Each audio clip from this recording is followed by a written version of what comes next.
Prophet Marchello Currence. So this video is going to be about us as God's true elite, spiritual warriors, spiritual soldiers. For His true elite spiritual warriors and soldiers. This is what we're here to do. Now this might seem cruel, but see, I'm going to start showing you your position as a spiritual warrior. You wasn't taught properly. You wasn't taught properly, no you wasn't. I'm going to show you your whole spiritual position. I'm going to show you that many of you were influenced by white American Christianity. And I'm not a racist, but I'm going to break down why you think the way you do and how you've been doctrinized by white American Christianity. See, what freed me from thinking I can't fight back is when I started listening to African Christians in Africa, in Jamaica. And you could be white, you could be Hispanic, Latino, and you're watching my videos. You could be Asian, and you're watching my videos. All over the world, and you're watching my videos.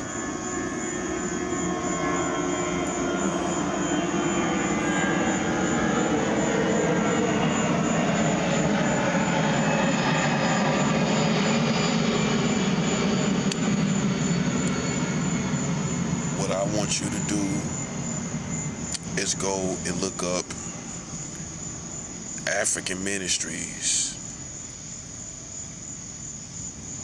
in spiritual warfare messages from African ministries or Jamaican ministries, and you begin to understand rules and regulations in the spiritual world that you wasn't taught here in America. This is how I got free from it. So just in case you thought I was using witchcraft, just in case you thought I was using evil, I'm not using evil. I am free from a punk mentality. Like, we just get kicked around and we don't have no way to fight back. We know people playing in our face and we don't have no way to fight back. See, that's how religious people fight among each other. That's how Americans fight among each other. That's why you got the term playing in your face. You know why they playing in your face? Because you let them play in your face long enough to create a term playing in your face. In order for you to create that term, you must have been letting them do it.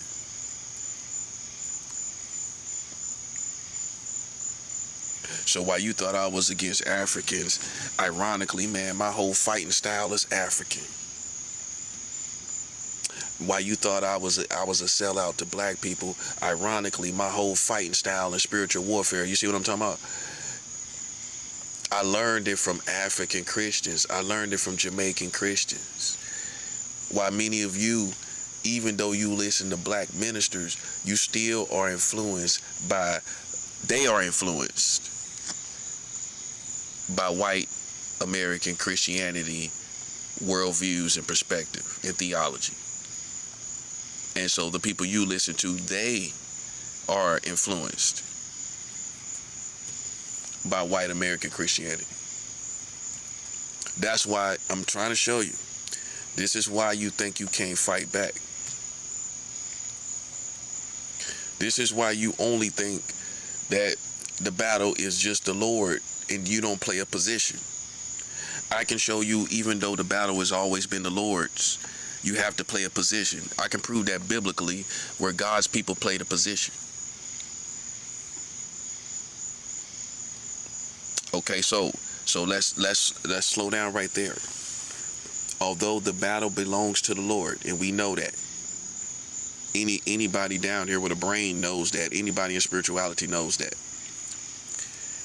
But I can show you where God's people played a position while the battle belonged to the Lord and vengeance is the Lord, and God decided for His people to still play a position. What I challenge you to go look up is the position that God's people played during war in the Bible. Go look up all the positions that God's people played during war. This is what freed me from American Christianity, because see, once I got free from America, the next thing to follow was me being free from American Christianity. Once I got free from America, the next thing that followed was me being free from American Christianity. Okay, so you see what happened. Let me remind you, if you don't know, the most spiritually potent Christianity is not in America. The most potent Christianity is in Africa, South America. The most potent Christianity is not here in America. How is it here in America with all these carnal Christians and worldly Christians and people who think they Christians but they halfway divination and witchcraft, and they don't think we know? But we got the upper hand. You know, we got the upper hand because at least I do, and I'm trying to show you how to do it. Whether it be your family, whether it be people in this neighborhood that you stay in, or my neighborhood that I stay in, like I'm gonna show you that what your problem is as a Christian is that you've been taught by docile American Christians that you can't fight back. This is on point and this is on topic as far as the message.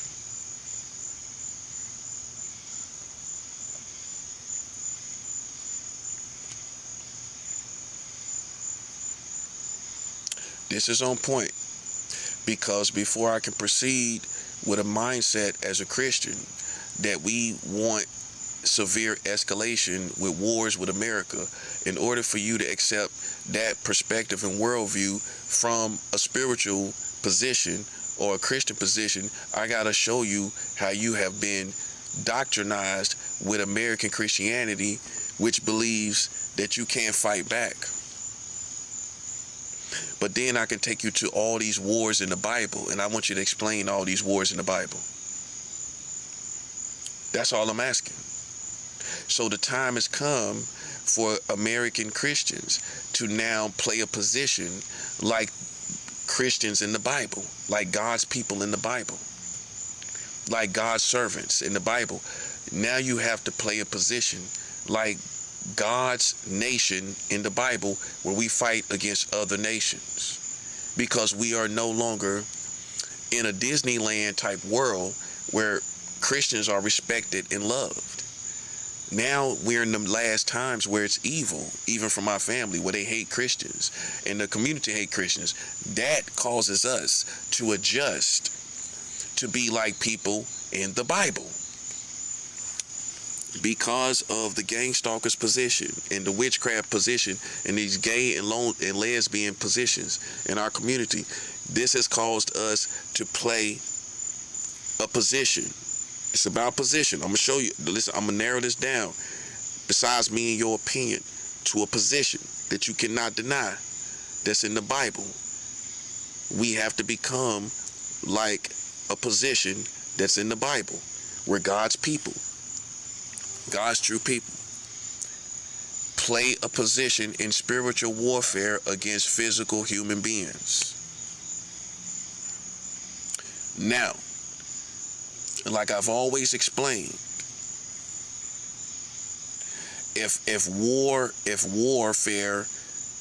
physical war against other human beings was an evil concept or an unholy concept, then why would God command his people to go to war in the Bible? We talking about Bible-believing Christians. We ain't talking about those who don't believe in the Bible. We ain't even going to address them as among our people, right? We're only talking about people who believe in the Bible, right?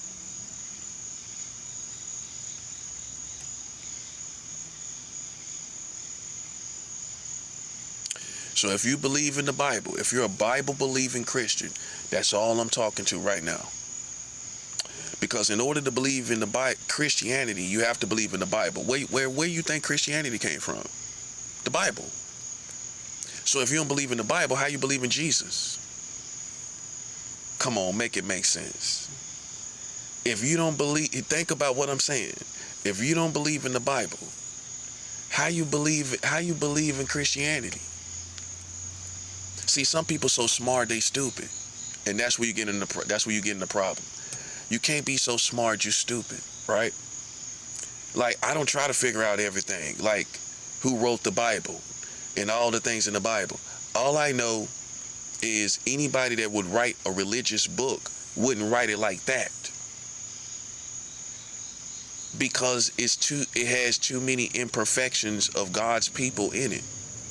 It's too many things that they did that was wrong, that if you was an author of a religious book, you would make these perfect servants. You would make these perfect people, right? If you was writing a book, wouldn't you make perfect people? You wouldn't be smart enough to make them with flaws, because that wouldn't make sense according to religion. Make sense? So a religious author would make them very smart. I mean, very pure, very righteous. But as you can see in the Bible, why I believe in the Bible, it has real humanity in it, and you can see the flaws of humanity in the Bible.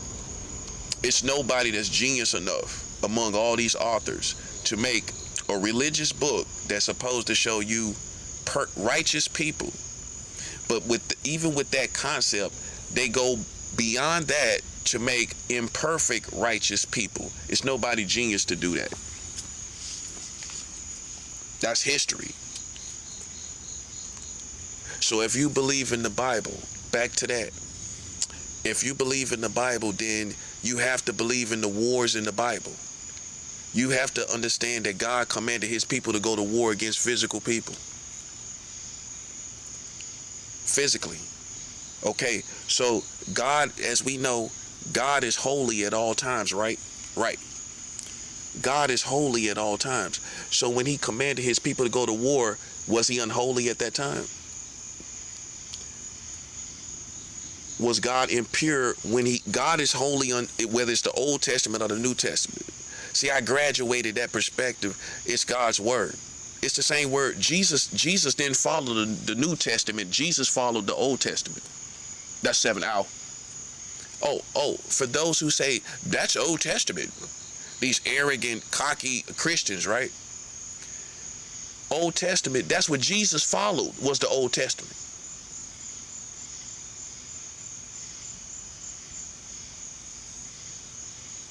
What Jesus followed, how he followed the New Testament.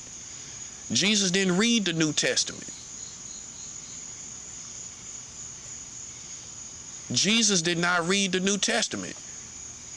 Jesus didn't read Thessalonians. Jesus didn't read Hebrews and Galatians and Philippians. Jesus read the Old Testament. Let's ponder that. That's for all these American people. See, I relearned and unlearned. I relearned and unlearned.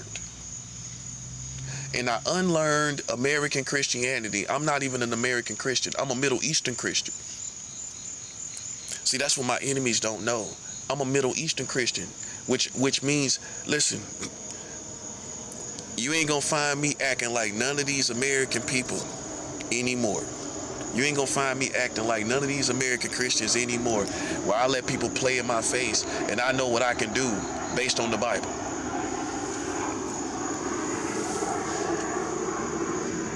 Okay?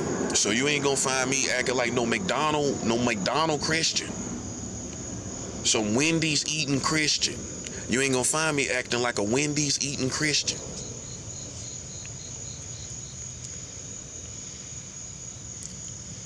Jesus followed the Old Testament. Jesus read the Old Testament, including all the wars that's in the Old Testament.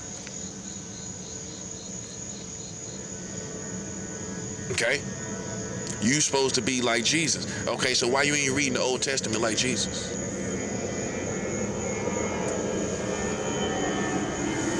Huh? We're talking talking about real Christians, right? Well, you should listen. If you know my history, you should know that's right down my alley. You should know that's right down my alley. See, what I want you to realize, they got to use all these people against me, but they still couldn't beat one person. I'm one person. I ain't got nobody on my side. I'm one person. Look at all these weak people that couldn't beat me, and I'm one person. I want you to ponder that. Look at all these weak people that couldn't beat one man. Couldn't break down my mind, couldn't break down my spirit, couldn't break. I'm still in my right mind. I'm still who I am. You could say whatever you want. Listen, you can have that. You could think about it. You could do what you want to do with it. You could put it in the Happy Meal box and revisit it every Christmas. You could do whatever you want. But I'm going to be right here in my right mind as I truly am. Right? Right. In the Old Testament,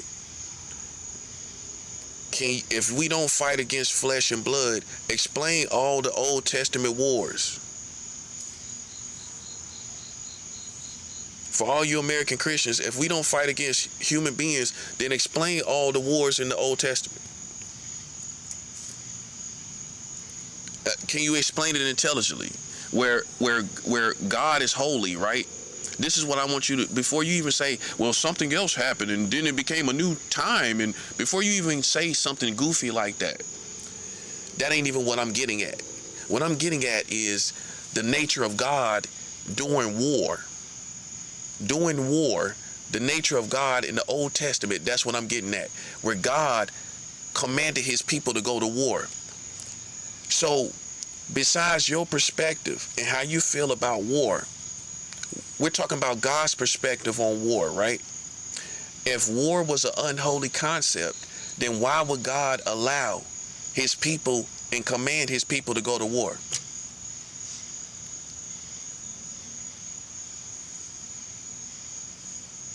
So then you have to admit it. That war is in the Bible, that God commands his people to go to war against real physical human beings. Besides my opinion and your opinion, the word of God is what settles the whole situation, right? Right. Among real sound-minded Christians, among real Christians. You ain't gonna sit up and argue with me when I show you the word of God, right? No, you're not gonna do that. See, I learned to talk with Christians, and I know how to talk to Christians. All I got to do, it's not deception. It's not deception. All I got to do is show you the word, and that's going to go beyond me and your opinion on a subject matter, on a situation. If I can show you in the Bible wars after wars after wars, right? How you going to sit up and act like it's no possibility that we will have to fight against physical human beings when there's wars all in the Bible? I want somebody to explain it. You can put it in the thread if you want to. How can you explain wars in the Bible, but then American Christians talking about we'll never fight against human beings? Can you explain that biblically? Not explain it for who you want to be as a loving person. We ain't talking about that. We talking about, can you explain it biblically, where you can show me in the Bible that there is no possibility. You prove it with the Bible that there is no possibility that we will fight against physical human beings. My question to you are you saying that it's no possibility that we will fight against physical human beings? Yes or no? God's people in America, Christians in America, are you saying that Christians in America, with all this gang stalking, that it's not a possibility that we will fight against physical human beings? Yes or no? That's a yes or no question. So you can't rule it totally out when it's in the Bible that God's people fought against human beings. You can't rule it totally out. You see the revelation knowledge I got? You can't rule it out when it's in the Bible. Okay, so I'm going to show you what happened to you. I'm going to show you what happened to you. As Americans, you have been protected, heavily protected by the National Guard. As American Christians, you have been protected by the National Guard. You have been protected by the FBI, the CIA, every branch of the military, even American military stationed in other countries. This has been your whole worldwide protection, summed up, right? And through that protection, you begin to, as Americans, live a very peaceful life, unharmed, unbothered, unchallenged as Christians until now. Until now. You were unchallenged in the past. And this is what formed your theology. This is what formed your theology. To where you think that through your safe environment, it began to form another theology that you ain't gonna never have to fight against human beings because you're so safe, you're so safely protected by the number one most powerful country, as militarily speaking. And through this, you begin to even form your whole perspective differently on the Bible and what you must do to defend yourself. Your protection from America changed you so much as a Christian that you began to think that you would never have to defend yourself because you so heavily protected. It was the heavy protection you got from the Americans reformed your whole theology biblically. Now I conceived it. That's it right there. Your heavy protection from American military, FBI, police was so heavy there was no strange wars like it is now. Now it's like any other third world country. It's funky just like anywhere else. But before the funk, right? Before the funk set in, if you will. Before the funk set in, if you will, you were so heavily protected in that silence and peace and tranquility, you began to form your own theology that we will never have to fight against human beings. And where you take this scripture from, I'm gonna tell you, you want to know where you got the scripture from? You got the scripture from, we wrestle not against flesh and blood. Right? You being in America, soon as you heard this scripture, many of your forefathers of Christianity heard this scripture and thought, yeah, I don't have to fight against flesh and blood. Look, I'm adding to it, right? That was the reality. Now I'm adding to what their thoughts were saying while they was processing that perspective.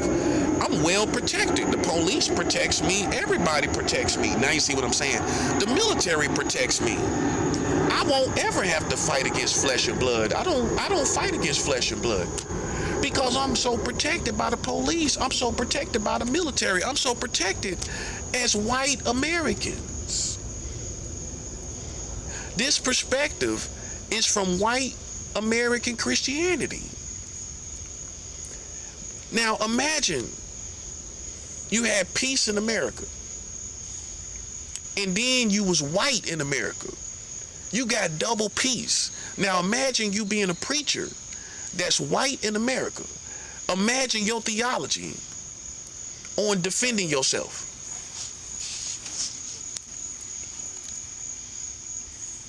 Imagine your theology on defending yourself. If you white in America, it ain't no secret that most Christians are influenced by white American Christians, right? So that's why you think like you do. It's not the Bible. You was taught or by white American Christians or black Christians or Hispanic or Latino Christians that were taught by other white American Christians. So far as spiritual ancestry, it's no way around most of these preachers being taught by white America, forming their worldviews based on white America. So then we have to go to white American experience. We have to go to the white American Christian experience and see why he formed his mentality. Like, we will never fight against flesh and blood. The reason why he formed that opinion, because he was first white in America. He was first white in America. Why he gonna be white in America and think he gotta fight against flesh and blood? No, he good. He white. Remember, this worldview in theology was formed way long time ago. We don't fight against flesh and blood. And I'm saying it just like people say it informally, even though it says we wrestle not against flesh and blood. This is how people say it informally. We fight not against flesh and blood, right? That theology and worldview was formed probably in the 50s and the 40s and the 60s. Definitely by the 60s it was formed. But it could go back even further to maybe the 30s or the 20s. How you think white America was doing when they formed this opinion, we don't fight against flesh and blood? How you think they was doing in America? We ain't talking about right now when they got it's crazy right now. We talking about when they formed this opinion that we don't fight against flesh and blood. Where you think they was at? Geographically, socially, in the American community, where you think they was at? They ruled this country. So imagine, here's the next step. A white American man that has no wars, no real wars, as he just walk up and down the streets, as he just navigate and live a regular life through his community. He has no wars. He has no fighting against flesh and blood. As just a white man. Now imagine that particular same group of people becomes Christians. Mind you, they already don't have no wars as white Americans. He becomes a Christian, having no wars in his life, having nobody in his way, having no problems in the world, right? Not even having problems in the overall world, not that they can't handle. Now imagine that same group of people with the same worldviews and perspective, and they see this clearly, that they have no enemies as white Americans in America. Now imagine that same group of people become Christians. And then they happen to read, we wrestle not against flesh and blood. How you think he gonna read that with his experience in America? How you think he gonna read it? He gonna read it like, I ain't got no problems. So ain't no need for us to fight each other, because I ain't got nobody fighting me. If you don't got nobody fighting you, why would you feel the need to even think that you gotta fight somebody back? So from his white American experience, he began to doctrinize all Christians according to his white American experience, not according to his Christianity experience. According to his white American experience, he began to doctrinize and influence the whole Christian community. That, you ain't gonna have no fights because he ain't have no fights. You ain't gonna fight against human beings because he ain't have to go through it.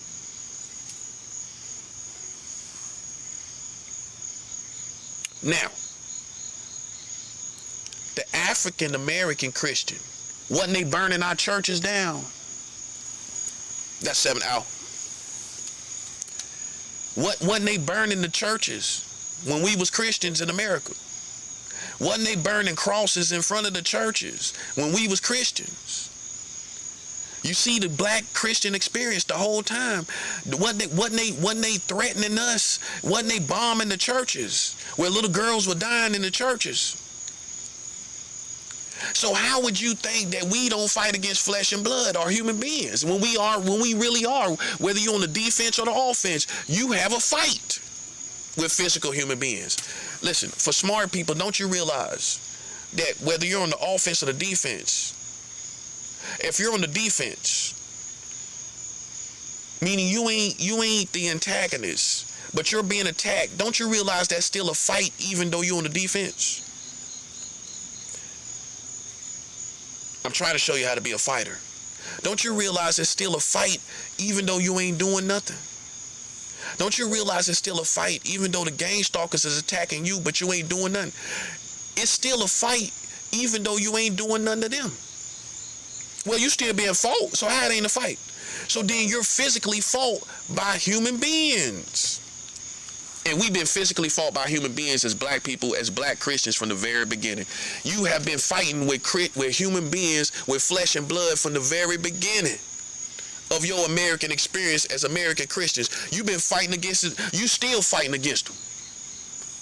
So how can you say it in ignorance that you don't fight against human beings? You don't fight against flesh and blood. You, as black people, you've been fighting against flesh and blood the whole time.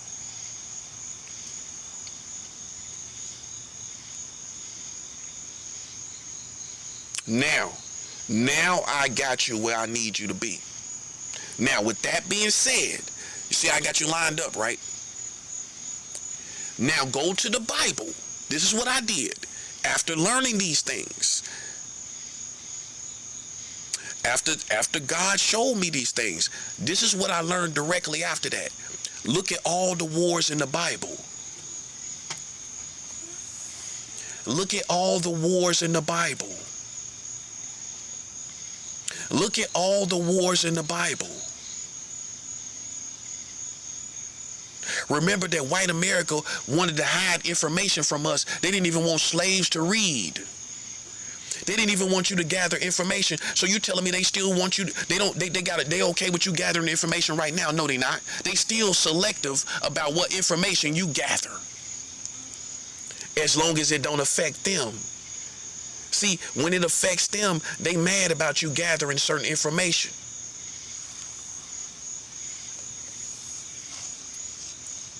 They mad that you don't figured it out, that you can fight back. We've been fighting against flesh and blood the whole time as black people. What are you talking about? Whether we was on the defense or the offense, a fight is a fight. You've been fighting against flesh and blood on the defense as black people consistently. So how you gonna say how you gonna take the white Christian American perspective that you don't fight against anybody according to his experience? That's what it is. It's according to his experience. Because when we look in the Bible, how many wars is in the Bible? Go look it up. How many wars, how many physical wars? That's some homework for you. How many physical wars are there in the Bible? Okay. So, right there, we understand that God at some point, here's the punchline, God at some point allows his people to go to war. What do I base that off of? See, you're listen, I'm trying to get that docile civilian American energy off of you, where you're a docile American. At some point, it ain't God's fault, it's your fault. It's your fault. You listen, you've been doctrinized by white American Christianity, and I'm trying to show you that. At some point, God brings his people to war. You can't tell me you living in America and you've been following black Christianity based on black perspective and black experience as a Christian that's black. If you here in America, your whole worldviews and most of your worldviews are from white America. Even your Christianity. I just re-educated myself. Where I went to Africans that's Christians. I went to Jamaicans that's Christians that believe that if a witch does not repent, they must be put to death. You want the Bible on it? Exodus 22:18. What does Exodus 22:18 say? Suffer not a witch to live.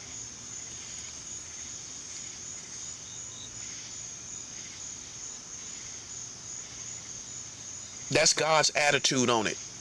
Don't even let a witch live. While you sitting up thinking about evangelizing, God didn't say evangelize them, did he? See, you don't want to hear that. That's 7 out. Did God say evangelize the witch? Love on the witch. Love on the warlock. God didn't say that, did he? What does Exodus 22:18 say? Without your opinion, without your rinky-dink opinion, what does Exodus 22:18 say? Suffer not a witch to live.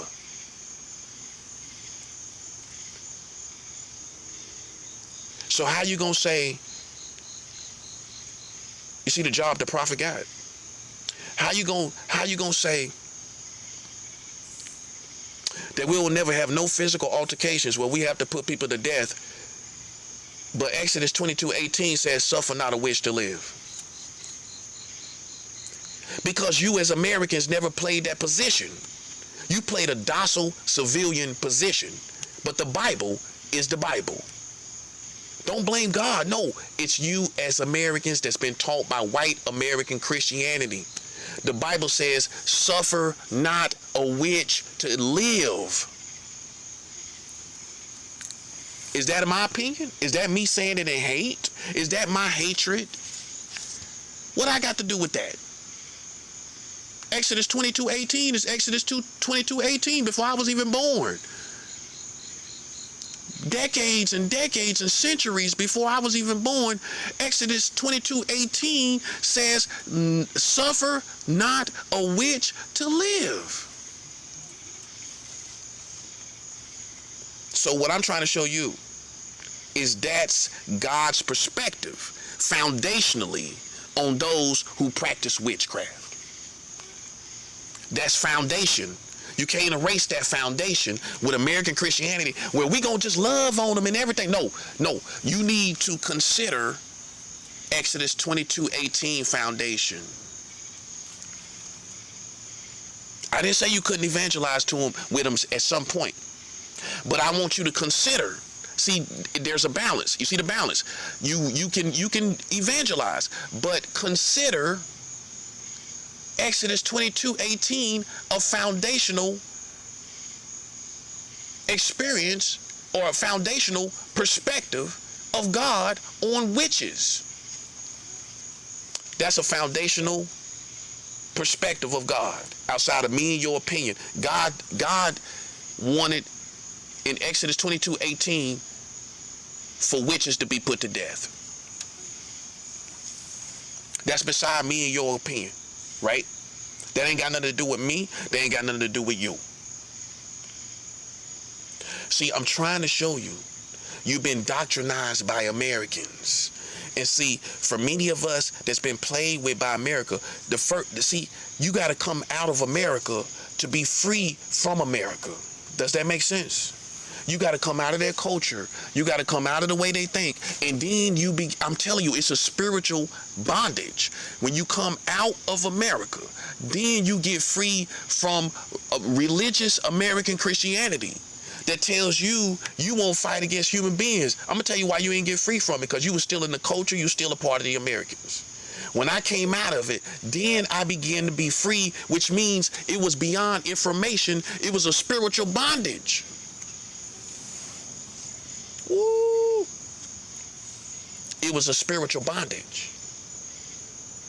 And that's why many of you, no matter what, even beyond information, if I'm right or wrong, you still got something in you, right? That's going along with the American Christianity that you once was taught. You know what that is? That's a spiritual bondage. And the reason why you can't get free from it, you know why? Because you ain't free from America.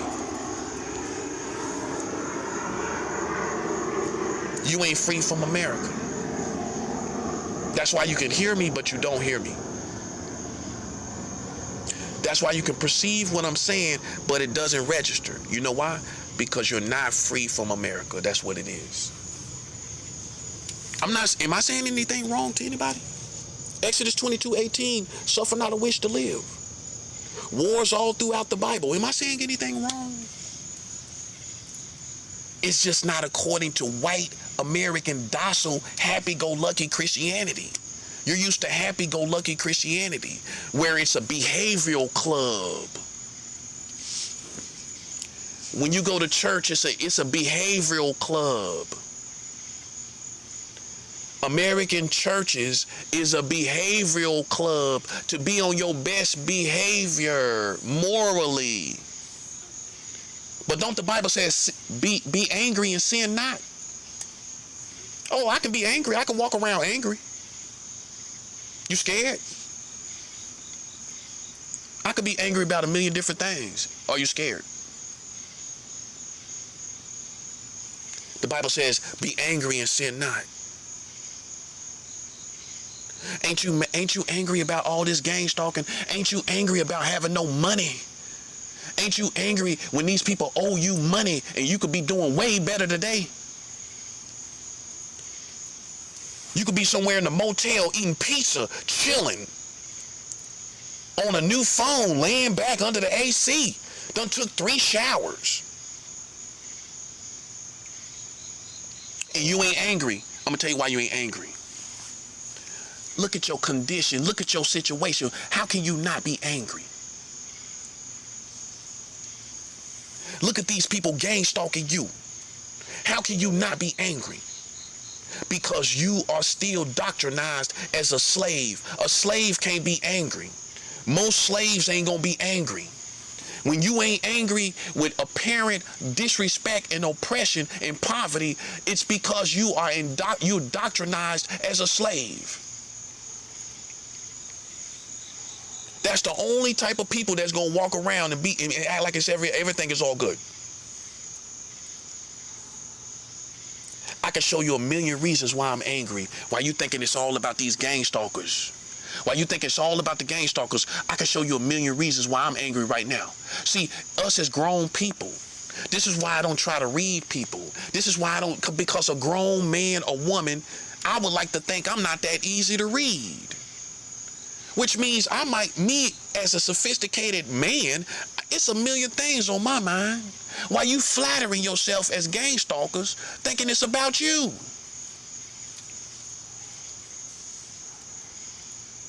You thought my anger was limited to these gang stalkers, didn't you? I'm looking at my present situation. How about that? Don't flatter yourselves. I'm thinking about my present situation, where I can have plenty of money, when I can have an apartment and have some place to live, could be sitting under AC eating pizza. Or something else. Eating good right now. Listen, buddy, until you get angry, you ain't gonna be motivated to get the change you need in your life. That's what I'm talking about. That's why the Bible says be angry and sin not, because anger motivates you. How you gonna be motivated happy and broke? Happy and broke? You're gonna be motivated? No, you're not. Happy and they oppressing you and gang stalking you and playing in your face and playing with your family. How you gonna change that situation where you happy about it? Where you're just happy in that situation? Anger is going to motivate you. If anybody have used anger in the proper way like I have, see, it's a healthy way to use anger. You know the healthy way to use anger? You use it to motivate you to get out your present situation. You ain't angry enough. You ain't angry enough about your situation. That's why you ain't fasting. That's why you ain't giving no offerings. Because you ain't angry enough. When you get angry enough, you're going to go on a fast to change the situation. Now, you see my perspective on it.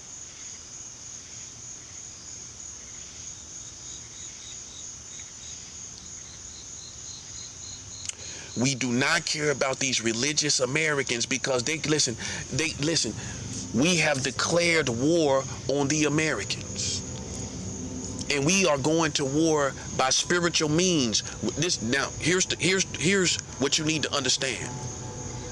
As of right now,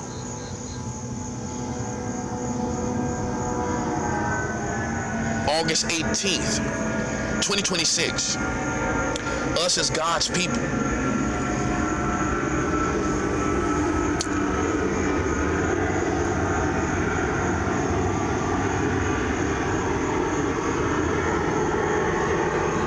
We are not using physical weapons. But I gotta get your mind focused. You see, it's the first turning point. We're not using physical weapons yet. But we have turned to point our spiritual weapons towards the Americans. That's the first step. The first step as in this war is that we don't use physical weapons. Listen, these theologians thought they had me right there. Oh, they good now, ain't they? Well, he said he ain't using physical weapons. He's good. But I'm not docile like you. I'm still not docile like you. I still keep weapons on me. I still keep them on me. I still keep them on me. Okay? I still do. Right near me. Before I even said something about it. Let me tell you something. We are not using physical weapons right now. Even though we're armed. Even though, as a soldier, you should be armed at all times. If you follow Sun Tzu, you should always be armed at all times. Even while I'm out here. Yes, that's right. You don't know. Somebody might take full advantage and see you in the backyard. Oh, why not? Think about it. That's how you know who built like a soldier and who's not. Well, why couldn't they do that? Why couldn't they? See, I just grew up and became the full spiritual soldier. That's it. I'm not doing it to be cool. I'm not doing it because I think I'm tough. I'm doing it because it's survival in this situation. Look at it for what it is. Not what you want it to be. Look at it for what it is and not what you want it to be. That's the first thing a soldier learns. Don't look at it for what it is. Don't look at it for what you want it to be. Look at it for what it is. Don't look at it for this other reality. See, this is how people become casualties. You know why? Because you are not accepting the reality of this situation. And therefore, you ain't doing nothing about it. You ain't got no corresponding action about it. Even though we are not out here doing physical operations, if you're wondering the way I talk, why the Americans haven't investigated me, why they ain't shut down my YouTube pages, first of all, I got freedom of speech.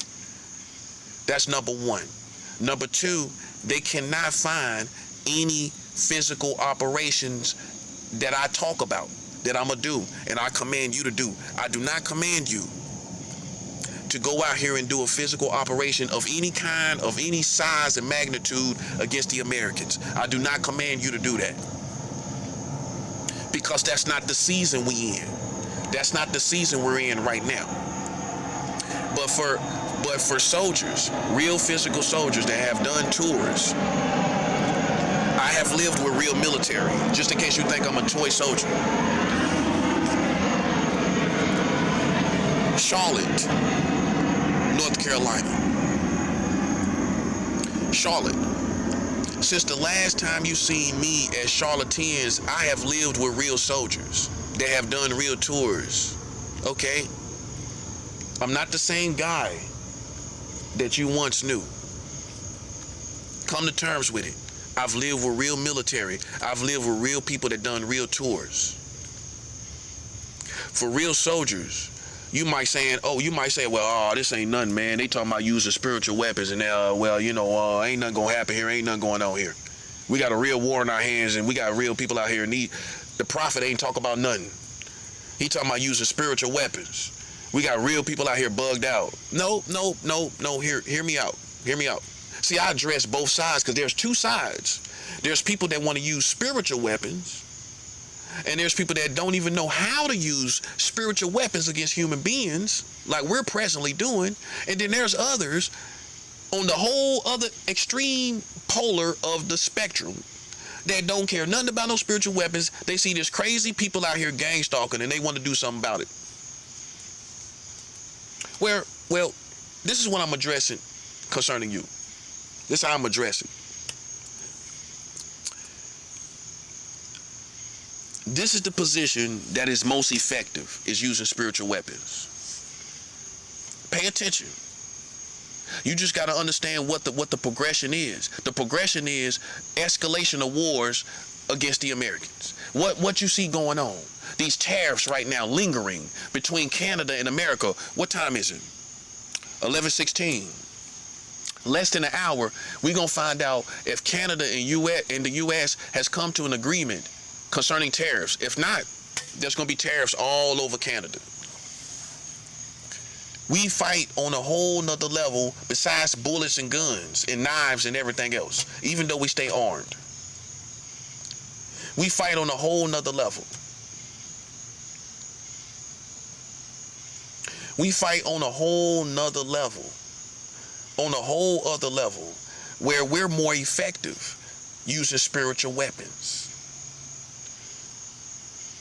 However, if in the future, in the coming future, the prophet can transform to a general that will orchestrate weapons, physical weapons against our enemies. If we feel that there is a real physical threat that is coming at us at the speed of light, what we gonna do? But that's not the season we in right now. So I want military to understand, and those who think like military to understand, and those who think like militia to understand, the prophet is not slipping. We're understanding that it may come to physical war. It may come to that. But right now we're not in that season, being that we're so effective this way. This is what I'm trying to show you. With spiritual war, we can finish this war without even fighting a physical war. Some of y'all are bloodthirsty and you want to fight a war. I don't.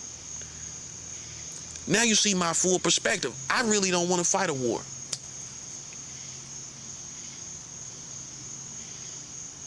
I'm going about it by spiritual means right now, using spiritual weapons right now. I'm on a 10-day fast. 4 days is almost accomplished. What time is it? 12, 1, 2, 3, 4. I got 4 more hours and some change before I finish 4 days. I got 4 days complete. I got 6 more days. Okay? I'm moving now into the middle of this fast. You got to keep me in your prayers. I'm almost halfway in the middle of this fast, and it's doing what it needs to do. It's doing what it do, because see, we got real things going on that we focused on. This is for people who believe in physical arms, and that's the only way. What I'm trying to show you is, listen, you about that life, right? I'm trying to show you you can take that mentality and come over here, where you neutralize targets a different way, and we neutralize targets by spiritual means. Well, we ain't got to pick up no guns. Look at the wars that America's going through, these tariff wars with different countries. Look at what's going on with Canada and America. That's a war. That's real. That's life. That's worse than what you could do with guns. So now you see the full prophet realize where I'm not gung-ho and bloodthirsty. It's a balance. But it ain't no way we can get away from pointing our weapons towards these human beings who are consistent and persistent in witchcraft and spiritual war against us. They're too persistent for us not to point some type of weapons towards them.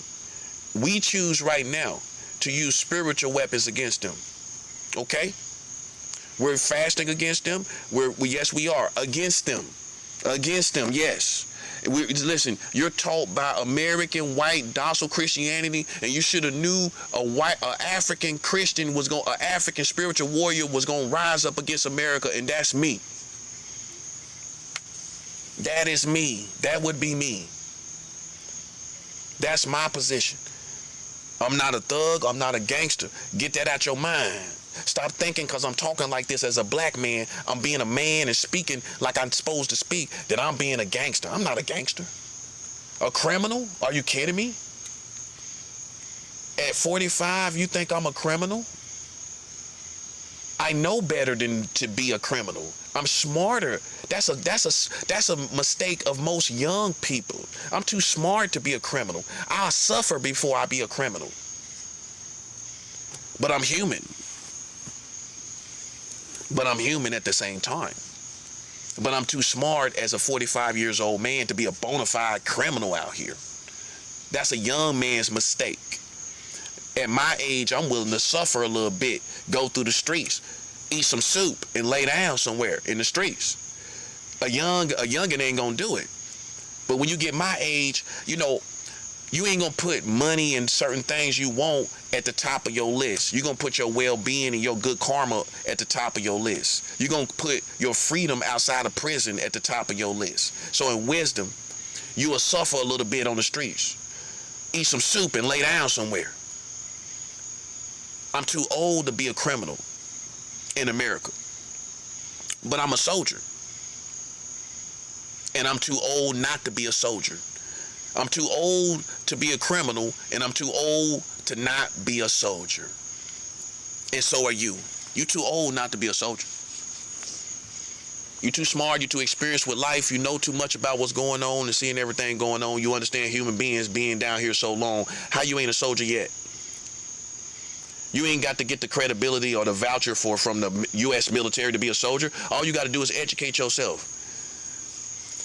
You ain't got to go specifically through the U.S. military to be a soldier. They will even tell you that. It's all about education. They just decide to, submit to the American military's objectives. That's basically what they're enlisting is. They want to serve in the U.S. military for their objectives, to serve their objectives. I'm still a soldier, but I don't serve the military, U.S. military objectives. It's all about education. You can go online and find out how to be a full soldier like you went through boot camp. You can do it physically. You can find out everything they do physically. You can do everything they do physically without actually joining the military. Do you realize that? All their training, all their education, learning how to shoot guns, learning how to hold arms, learning how to break them down, put them together in the dark, all that stuff. You can learn all of that stuff without joining the military. The internet gives you access to all information. It ain't secret information that you go through with boot camp. That ain't secret information. All their training is not secret information. You could go basically put yourself through boot camp. So you don't let nobody tell you you're not a soldier. You don't let nobody tell you you're not a soldier. You just don't you don't steal valor. There's a big difference. You don't steal valor. Stealing valor is saying that you did some tours that you didn't do. That you went to Vietnam and you didn't. That you served in the Korean War or Desert Storm War in Kuwait, but you didn't. You went to Afghanistan. That's the only thing that military has a problem with is stolen valor. Now, you can say you're a soldier in the front of a military. They can't try it out. You know, you might have some arrogant jerks that don't want to give it to you. But the average person that serves in the military is going to realize, the smart ones are going to say, well, it's just a matter of education. I can't take that from you. I don't know what you've been through. I don't know how you formed out here and how you got built out here. Who am I to say you're not a soldier? Who am I to say you can't survive? Because that's what being a soldier is about. Who am I to say you can't? You know, so if you're thinking, well, you know, I'm not really a soldier, it's because you don't got education. That's why. That's the only difference why you ain't a soldier. You can learn how to shoot arms. You can learn how to live off the land because 50% of being a soldier is also living off the land. After you defeat your enemies, how you going to survive in the wilderness? How you going to survive in the woods? So you can win physical wars, but the other part of being a soldier is, how can I survive in these woods? I got to eat the right things. I got to touch the right plants. I got to stay away from the wrong plants. I got to eat all kind of stuff I don't want to eat. And I got to still have good morale, right? Okay, so a soldier ain't just shooting around. A real soldier is also, how do I live geographically without a job, without any income? How do I survive? And that's what it's coming to, don't you see? See, so many people are built in the streets, on being a soldier physically with arms, but not physically to live off the land. They're not the other part of being a soldier. Many of these rappers are not built like that. They're not built to be soldiers in the woods, surviving off the land, that part. So you got half of Americans that are just arms. You're an armed soldier, but when it comes to after you defeat your enemies, you might have to live in the wilderness. You might have to live in poverty. You might have to live with nothing. How will you survive if you have not been taught properly? So I challenge you, all that's listening, to go educate yourself on edible plants, edible flowers, edible nuts that you can eat, stuff that you overlooked, like acorns. You can eat acorns, daisies, different stuff like that. You can eat daisies. It's a lot of stuff you can eat that you overlooked. You didn't know it was edible. You wouldn't even think to eat it, right? And you'll find patches of that throughout the wilderness, in the woods. So if you want to be the full soldier, you learn to live off the land. You learn to live eating off of vegetation and nuts and tree nuts. Okay? That's how you learn to survive, right? Many of you cannot be influenced by this docile homosexual American community. It's time to learn to be soldiers. It's time to learn. It's time to learn to be the other part of being a soldier, which is to survive poverty, survive off the land, survive and eat whatever you got to eat in the woods, in eating vegetation, certain plants, without cooking it up, spicing it and jazzing it up, eating it right there, then and there. You'll never let nobody tell you can't be a soldier. How you gonna say that? Now, when it comes to tours, doing tours, see, this is the part of the education that the Americans don't want you to know. Ask yourself why military is never good to do. Most of them are not well off. Why is most military on the streets? Because they know too much. Most military know too much. You tell me why half of the military is on the streets after they do tours? Because they're too dangerous to have money. They're educated. They know what this country do. So what they do, they got to dump them off in poverty and have them bamboozled and razzle-dazzled and bewildered by poverty, so they can't even focus on doing anything, being no threat against America. I truly believe that. You explain to me why half of these military is on the streets, which you should be promised a place to live if you do any tours in America. Even if it's an apartment, even if it's an apartment that's worth $300, at least you off the streets if you do a tour. How can this government allow any person that done tours to be on the streets? But they got all this other money. They got billions of dollars. They give out food stamps to lazy people, worthless people. White, black, and everything in between, getting food stamps, and losers. Hateful people, gang stalkers. Food stamps given to gang stalkers, and they can't help military that serve tours. That's something wrong with that. And I think what's wrong with it is they want to make sure, they want to neutralize them, no pun intended. They want to neutralize them as a threat to the American community. Think about it. You done been all throughout the military as a veteran. You know all about what this country is about. You know all the logistics of this country. You know the wiring of this country. Imagine you become rich. You could be your own mastermind. So that's why I think half of the military is on the streets, because they want to neutralize you as a threat.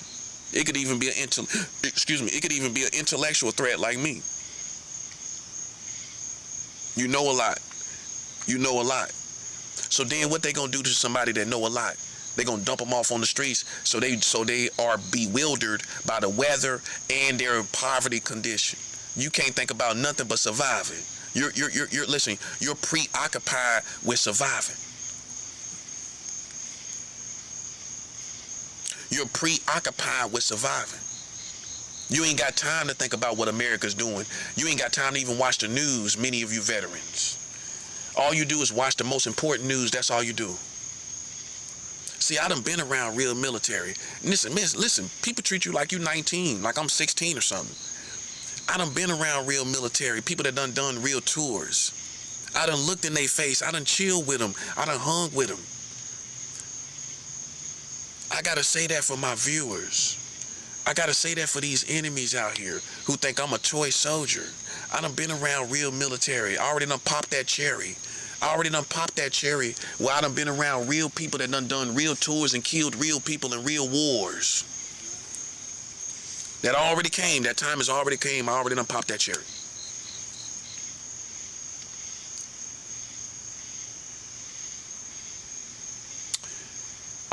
Our objective as spiritual warriors is this.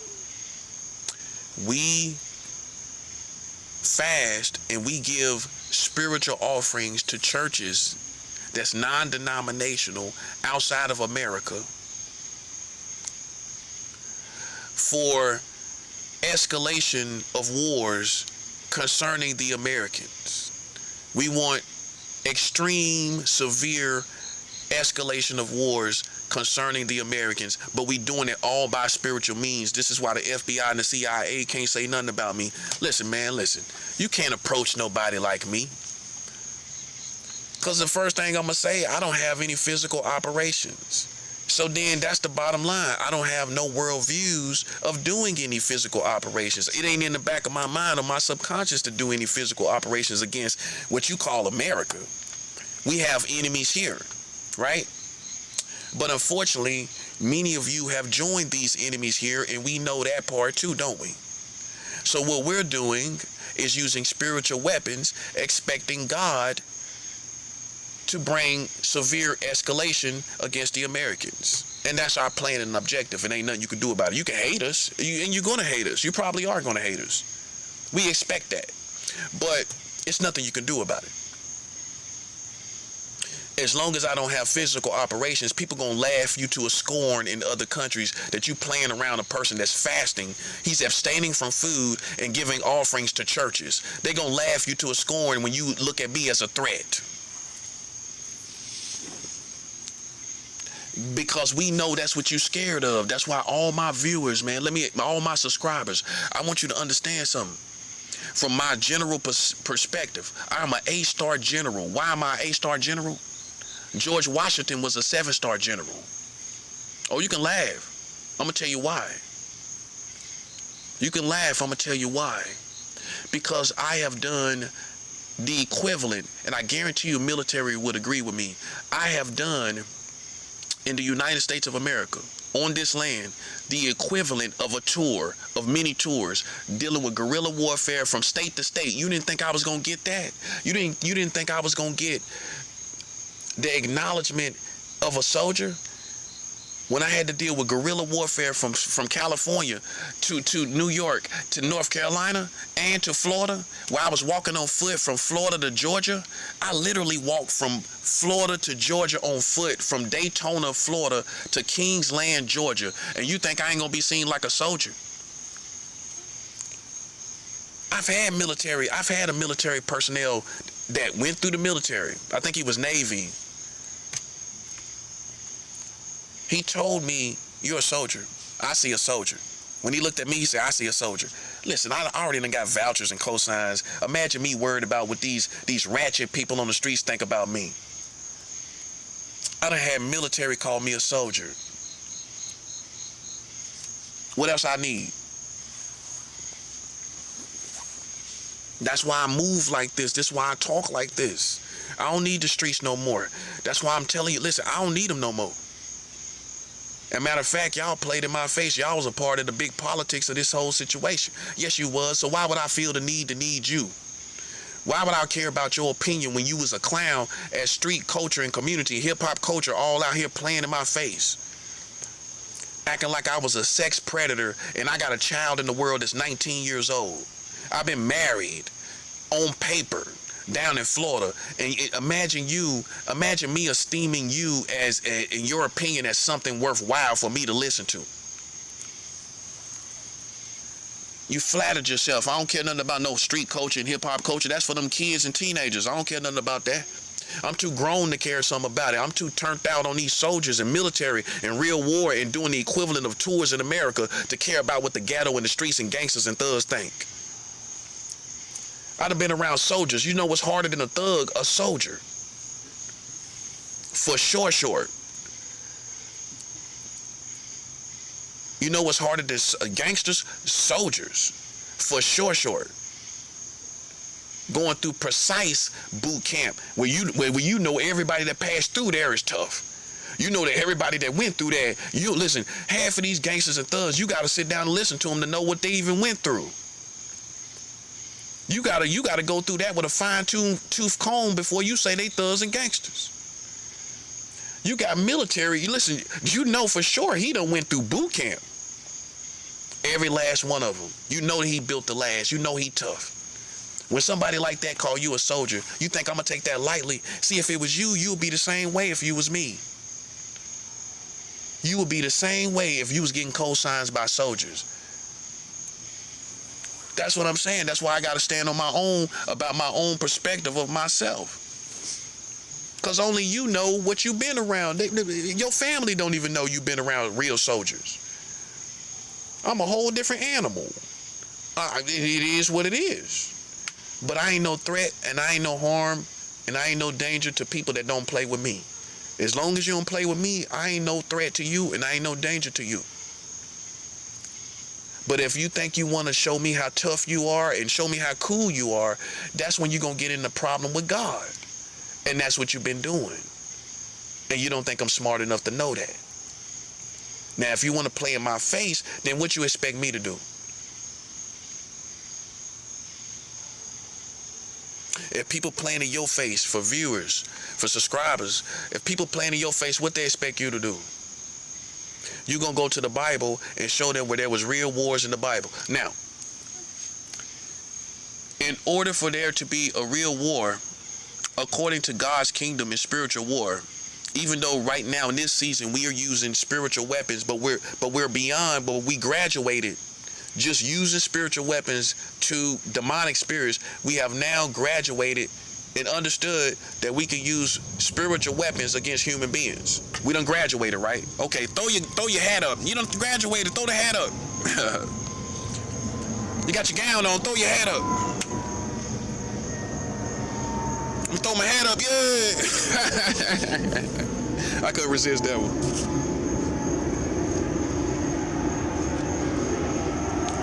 Listen, man, you done graduated. You ain't like these amateurs out here that don't know they got spiritual weapons they can use against human beings.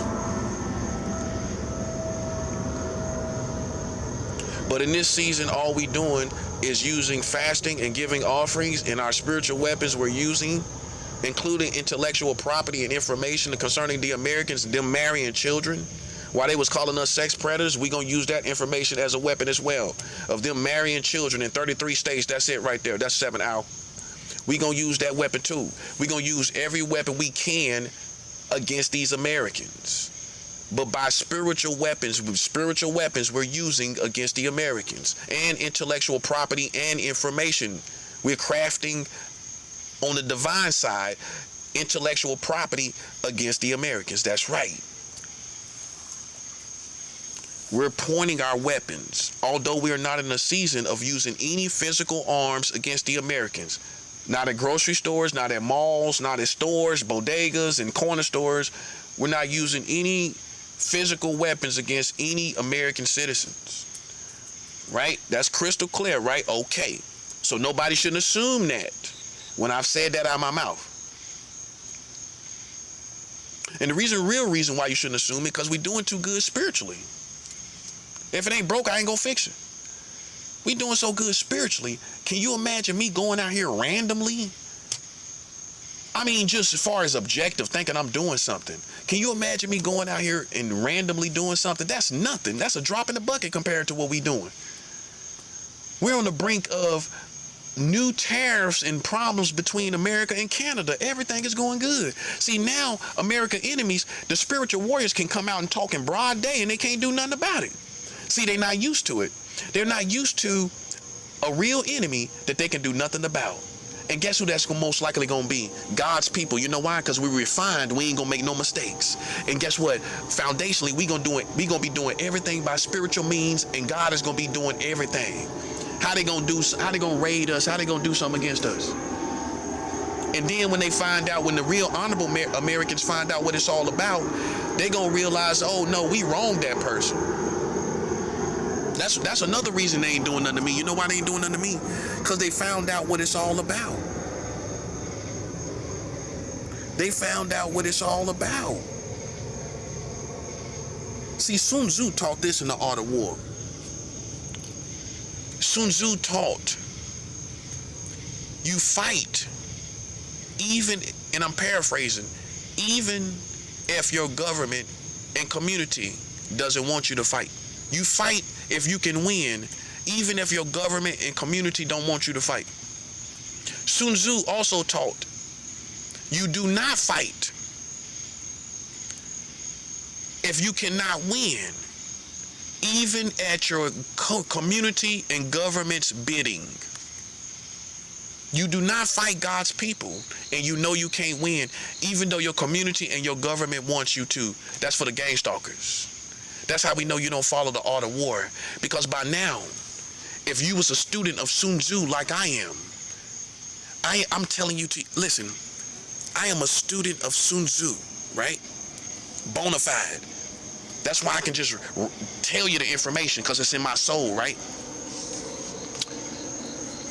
How we know these gang stalkers is not students of Sun Tzu, because you would realize that you can't win against God's people. And that now, right now, even if the black community and the hip-hop community and all these Hispanic and Latino community people and the government and all these other butthurt people, even if they want you to fight, you realize you can't win, you will not fight at their bidding.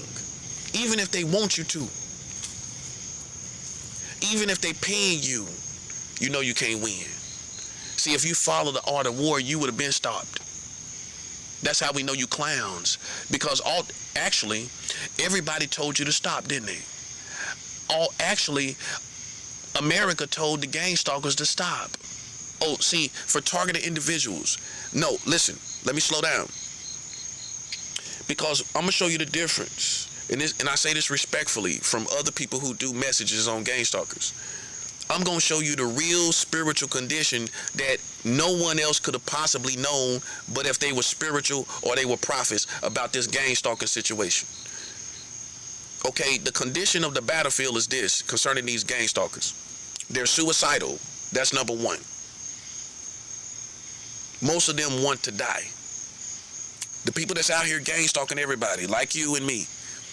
The condition of the average gang stalker is suicide. The reason why they are suicidal is because they know that the community is defeated. They know that it's a point of no return. They went too far. Okay? This is what you notice nobody else is talking about. I could have been talking about this in plain sight. I could have been talked about it.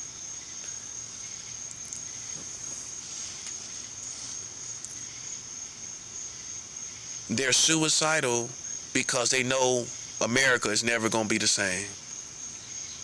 They want to kill themselves. They hate themselves. They say it all the time. They hate themselves. They want to kill themselves, but they ain't man or woman enough to do it.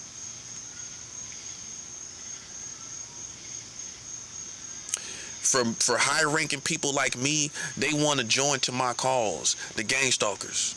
The same people gang stalking me and you, now that they see it my way and they hear this information, now these same gang stalkers that have gang stalked me and you for years, now they want to join the prophet. I'm just telling you the truth. Now they want me to be their leader. Now they're telling me my destiny is the Illuminati. They telling me my destiny is Illuminati. Why? Because I got the goods? As a student of Sun Tzu, let me teach you something. Just because, and I know American culture did this to you, where you think that just because somebody is talented, they supposed to be on your side. But as a student of Sun Tzu, let me teach you something. Just because your enemy has goods and talents, and maybe you have goods and talents at the top of your value system, as far as how you value people and how you value situations. Even with that being said, your enemies can have all the talents and goods, and they're not going to be on your side. They could be tougher than you, more informed than you, more educated, and they're not going to join you because in your value system, you want to surround yourself with intelligent, talented people. I mean, I'm guessing that's what it's subject to. I'm guessing this is what forms this. But whatever the case may be, just because you see that I'm talented, or I got gifts, spiritual gifts, intellectual property, just because you see my potential does not mean my destiny is Illuminati. Okay? This is what they've been saying to me. The Illuminati has been gang stalking all the Christian famous churches, all the well-known, notable churches and prominent churches in America.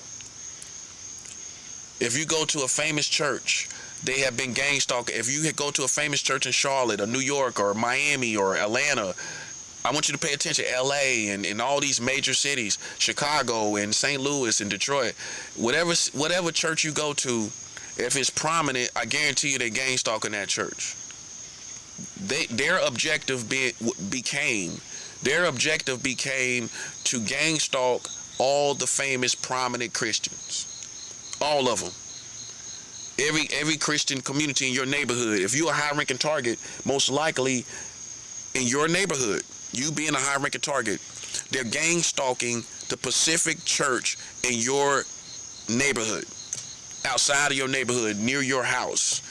I guarantee you that church is being gang stalked. I've just followed this. I know what I'm talking about. It's been years and years of experience for me to know how these people think. So now I can follow how they think. See, Sun Tzu taught this in The Art of War. If I know my enemies and I know myself, I need not to fear the outcome of 100 battles. But if I know my enemies, or I know myself, or half of that, then I succumb half the time.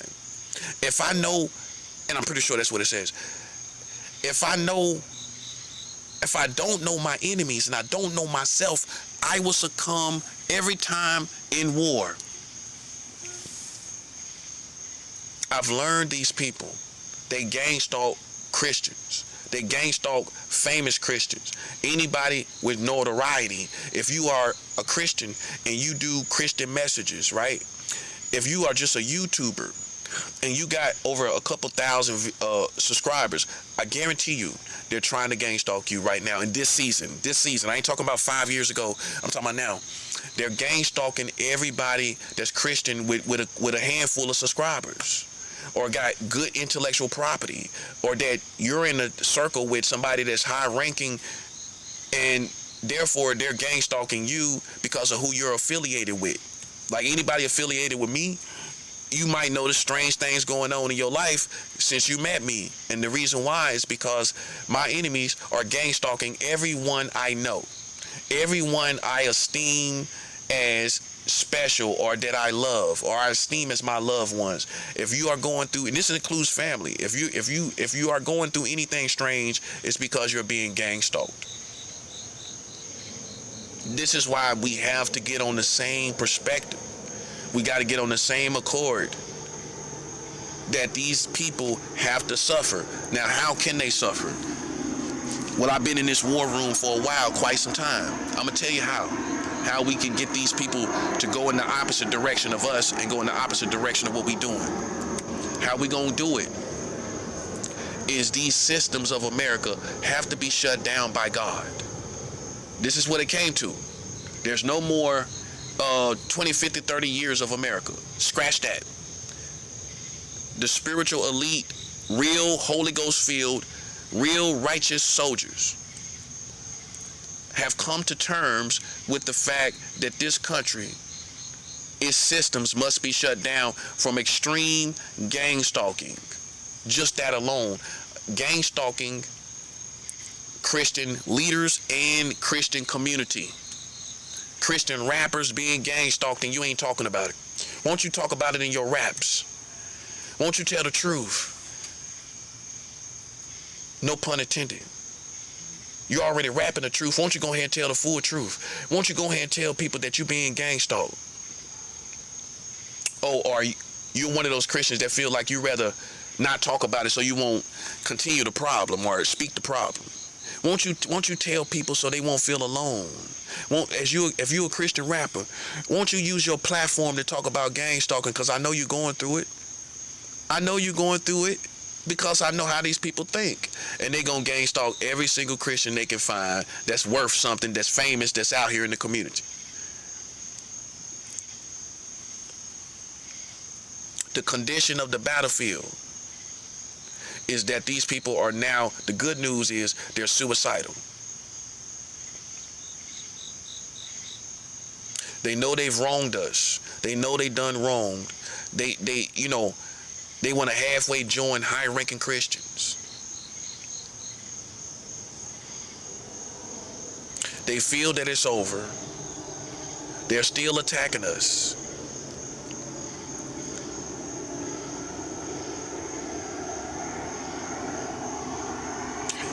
They're using YouTube ads. They're using Facebook ads. They're using Facebook against you on your timeline. They're using YouTube ads. You notice all that little psychological stuff? That's all them. You watch movies in the pop-up ads while you're watching certain movies. If you're on YouTube, you notice the pop-up ads always seem like an attack against your mind.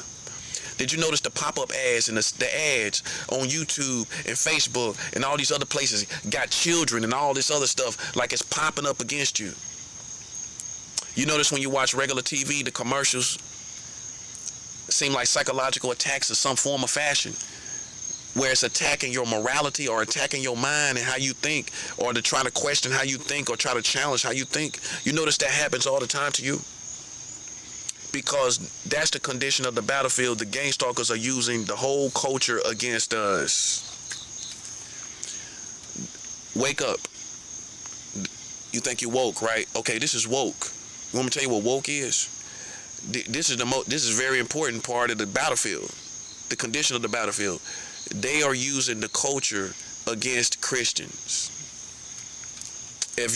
Which means somehow they can go into your phone and go and turn off your phone. You notice your phone turns off, or it drops an ad out of nowhere at a certain time, and it's like a psychological attack against you at that certain time. That's all because they have begun to utilize the culture, utilize YouTube, social medias, all the internet against Christians and high-ranking targets and people that's being gang stalked. They're using all your phone against you, your Facebook, YouTube, Twitter, X, all that stuff. Okay? That's the condition. They're following you around in cars. They doing that too. If you notice hordes of cars, we call them car convoys. Look up gang stalking car convoys, where they're gang stalking you in cars and hordes of cars that's riding by and it don't look normal. See, God began to open my eyes up as a prophet and my ears up as a prophet, and he showed me these cars riding by and it wasn't normal. I'm not a paranoid person naturally, but am I perfect? No. I mean, we've all showed signs of being paranoid in our life, but it's nothing consistent where I've been really a paranoid person. Not consistently, right? But we all been paranoid at some point of our life, right? Right. So it's not based on paranoia. This is based on me watching this over and over again in different cities. They use car convoys, cars in military. This is the condition of the battlefield. This is still the condition of the battlefield. This is the most important part. So you are on point. You realize all these cars that's riding past you and you being gang stalked, all of them are agents that's trying to trigger your mind while you're walking down the street, while you're walking in stores, when you come out of stores, when you're walking on sidewalks. They trying to trigger you. Ultimately, they want you. You know what their main goal is? Ultimately, they want you to be suicidal.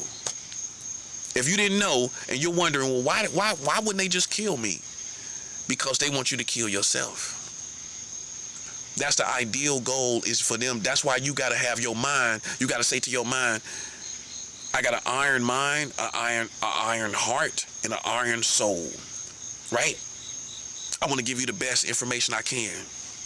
And ultimately, I'm going to do that. They're trying to make you commit suicide. That's why you got to watch your morale. You got to watch your behavior. You got to take your vitamins. You got to take magnesium oxide. That helps your behavior. B12. If you're a woman, every woman should be taking B12. For all my women that's listening to me, if you're being gang-stalked, it's no reason that you shouldn't have B12. You got to go get B12. That's the best vitamin for a woman. Is B12, in my opinion. Look up all the attributes of B12 for women. For all my women subscribers. Because women have been supporting me on here. Right? For all my women subscribers, go get you some B12. Listen, I guarantee you're going to feel way better. Because God made women the caretakers of the community of the earth. So God gave you more attentiveness to all things and everything. With that, if not careful, you will become full of anxiety and worry because God made you to pay attention to things that men don't pay attention to. Being a caretaker gonna pay attention to everything. To caretake properly, you got to pay attention to all things and details and everything and things ahead and everything like that. That's how women are built. Being that way, being that you're built as caretakers, intellectually, mentally, psychologically, you're built, even if you don't got no kids, you're still built as a caretaker. And that may be a caretaker for the world, the things going on in the government, military, etc., right? You have to take B12 and magnesium to get that caretaking energy to flow right. For men, you need to take a Centrum vitamin. I advise you to take testosterone pills in this spiritual war so that you are the masculine soldier that you need to be. If you can afford to get testosterone pills at Walgreens, CVS, testosterone supplements, it don't mean something wrong with you. All you're getting is a good dose of testosterone, and that's going to strengthen your masculinity through this spiritual war. This is how I would train all my soldiers. You get vitamins and testosterone. For women, you get multivitamins, the same thing. You get Centrum for women, and you get B12 and magnesium. And the soldiers get magnesium too. Testosterone, magnesium, and the vitamin, Central vitamin, multivitamin. For women, magnesium, the multivitamin for women, Centrum, and B12. This is how you train up soldiers. You can't be walking around on fumes, not taking no vitamins and fighting wars and fighting this enemy and fighting gang stalkers and everything. You got to be primed up. You got to be ready. It's not just eating a good meal. You got to be primed up. You got to get all the vitamins you need. You're supposed to be like this every day. God designed you to have all your vitamins every day, so you're not going to be your best in this spiritual war if you ain't got no vitamins. You ain't going to be your absolute best. We're not doing this to be cute. We're not doing this to say, look at me, I'm taking vitamins. We're doing this to be our optimum best in spiritual warfare. We're not doing this to say, well, look at me, I'm being healthy. Let's not be simple-minded. We're doing this for women to be in the right mood and behavior. You take B12. From this moment forward, all women that's involved in my life, I'm always going to tell them to take B12. You need B12. You're a natural caretakers. You're going to go through all type of stuff where you have anxiety and worries. And in order to really strengthen yourself past that, you have to take B12.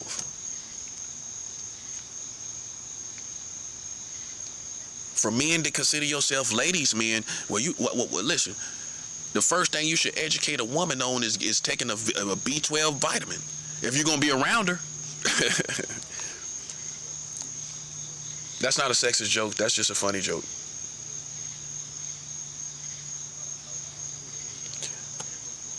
Teach your woman to take a B12 vitamin so she can deal with these gang stalkers, and magnesium and a multivitamin. These are things that you have to take. These are things, if you're not fasting, see, when I'm fasting, I'm in the spirit anyway without a vitamin, you know. But if you're not fasting, you always try to make your way back in your normal life back to magnesium oxide. You look on the back of the ingredients, it's going to be magnesium oxide. Don't get no other type of magnesium until you do the research and make sure everything's good, right? But you get, I mean, ultimately it's all going to be good, but the one I'm telling you to take in good dosages of it is magnesium oxide. That alone, that's the only thing it is. It's going to be other little stuff to, you know, for the pill itself or the supplement itself, which has nothing to do with the overall ingredients of it. You know what I mean? Like the dye or something like that. Of course, that's going to be in there, but the main active ingredient should be magnesium, especially when it comes to magnesium, is plain magnesium oxide, right? That's it. That's what you need to take every day. And I guarantee you, years later, you would thank me. I've been taking off and on magnesium for 15 years. Okay? I've been taking it for 15 years. Basically, it's like eating 8 steaks a day. Something like that. Well, way more than that, actually. It's like eating a whole bunch of steaks a day, right? You eating a whole bunch of steaks a day. You can't do it naturally. But you're getting the strength of a man that would eat a whole bunch of steaks with one supplement. With a couple supplements, you're eating like a whole bunch of steaks. I never stop preaching magnesium. Magnesium is the super vitamin. It's the super vitamin. If you don't get no other vitamin, and you can only choose between one or two, you only can get one. I would probably get the multivitamin. Secondly, I would probably get the magnesium. But depending on what situation I'm in, if it's a very tedious situation, intellectually, mentally, psychologically, I probably would get to go ahead and get the magnesium vitamin. This is what people didn't realize I was on this whole time. I've been taking my vitamins this whole time. That's why I look young. That's why I look preserved.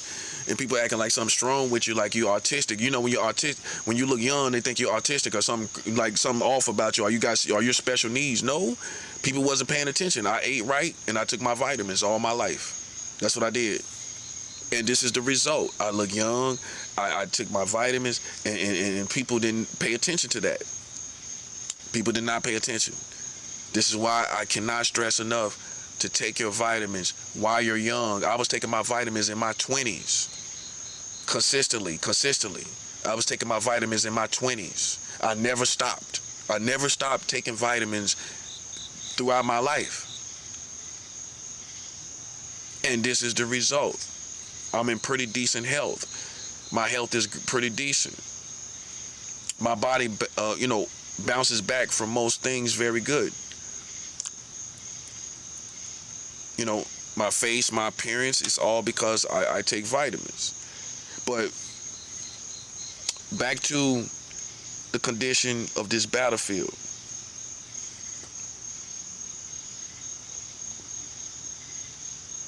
They're using witchcraft. They're using car convoys. They're using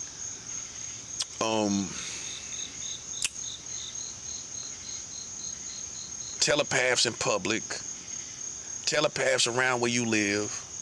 They will follow you from different places where you've lived to another place if you decide to leave, if you're a high-ranking target.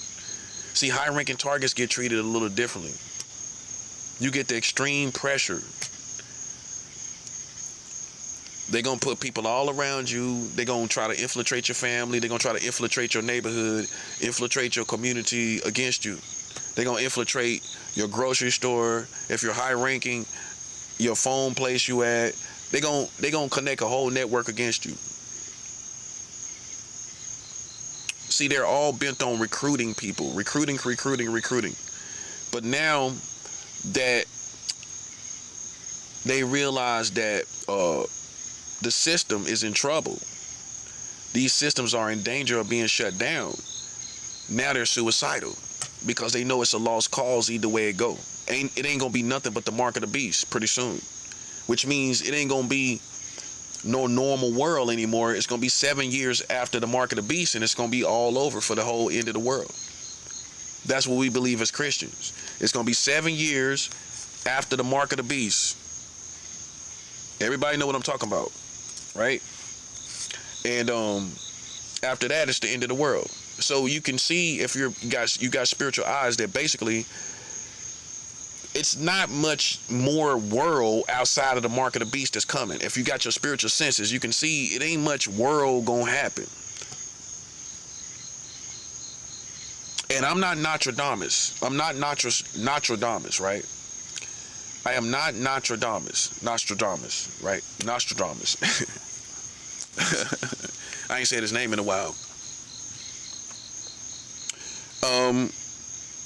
But at the top of the millennium, the year 2000, and I'm being transparent, I looked way ahead. This was before 9/11 and all of that. It wasn't really nothing bad going on in the year 2000. The year 2000 was a pretty decent year, actually, for most Americans. A pretty decent year. I mean, nothing happened bad.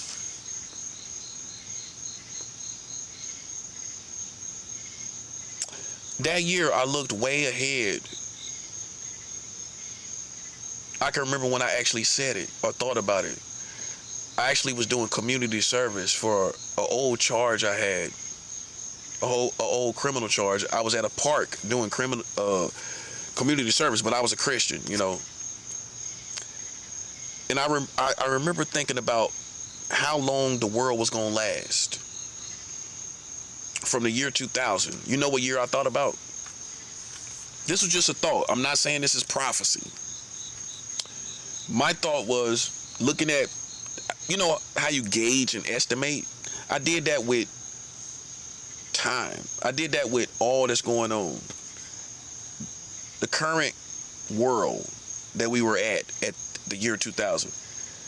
And I seen that basically I felt that the world is not going to go on past the year 2050. 2050.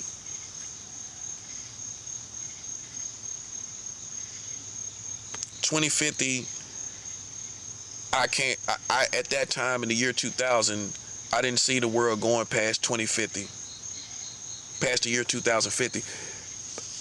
Mind you, I hadn't even came to 2001, 2003, 10, 12, 2020.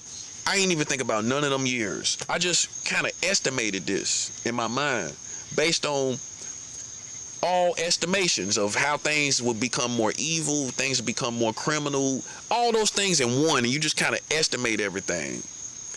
And I estimated that the world will probably go on to the year 2050.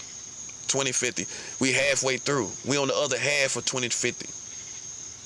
Being this year 2025, right? So we halfway through 50 years in the millennium. And look at it now. Can you see this world going on 25 more years, 24 more years? You can't. Think about it now. It's almost like every month is a battle. Every month. It's down to every month.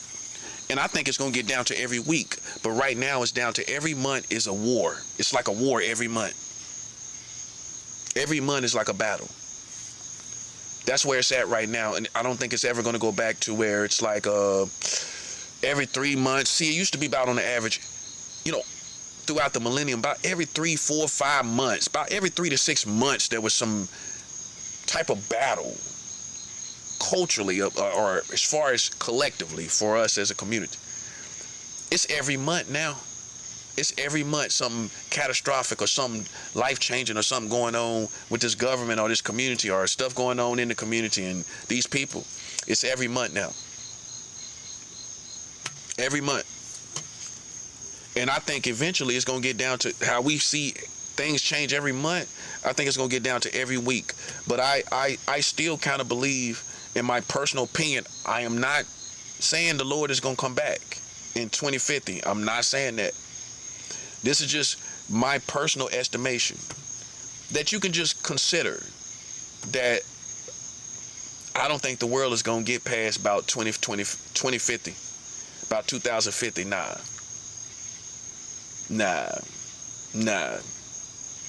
Can you imagine 20 years without Trump and all these different other presidents and all these different other people? Trump can't live forever. For people who, even if he did a third term, Trump cannot live forever. That man is almost what? 80 something years old. He can't live forever. Trump can't even probably live for another 20 years. Have y'all thought about that? All y'all Trump supporters, have y'all thought that Trump probably can't even live another 20 years? He's 80 now. How he gonna live to 100? He already showing signs of wear and tear in his body. He's already showing signs of wear and tear. How he gonna make it to 100 like some people do? That ain't gonna be Trump. You got to remember, Trump is in his 80s. He could die any day. I'm just keeping it 100. He could die of natural causes. Have y'all considered, as Americans, Trump can just die of natural causes in his 80s? It happens all the time. People in their 80s die of natural causes all the time. You don't know why. It was no underlying reason. They just died of natural causes. People die of natural causes all the time. And when after your 80s is around them times when you can start expecting people to start dying from natural causes. That's what they call it. Like their body just shut down. They was just dead. It just shut down. Wasn't nothing wrong with them really, Their body just shut down. Trump is at that age where his body can just shut down without any explanation or underlying reasons that it did. Let alone living for another 20 years. Trump ain't gonna live for another 20 years. What would it be in 20 years? 2046. Trump ain't gonna make it to 2050. No, he not. So you see what I'm saying? It still lines up. Trump could be the president, let's say for some historical reason, diabolical historical reason. Y'all keep him in there for another 20 years. Trump can't live for another 20 years. So you see where we at. Ultimately, you got to prepare for the future. That's what soldiers gonna do, where Trump ain't gonna live for another 20 years, man. Nope. You think Trump gonna live to 100 and something? No. He eat McDonald's. Look at his diet. He eat McDonald's all the time. Everybody know that about Trump. Eating that fast food all the time. You think ain't nobody like that gonna live, man. Listen, when you start getting up in your 80s, all of that stuff matters. Your diet matters more than anything else. Well, almost. It's one of the most primary things that dictates how long you're gonna live. You could have the least bad diet, right? The least of it, right? The least bad diet, and they still die. And when you get in your 80s, you gotta be sensitive to like everything you do. Literally, man. You can't even have a whole bunch of stress in your 80s. Look at the stress he under. Almost being killed and everything. He can't listen. I'm just trying to show you. I'm pretty sure he come to terms with it himself. Trump can't live for another 20 years. So what is America gonna be in 2050?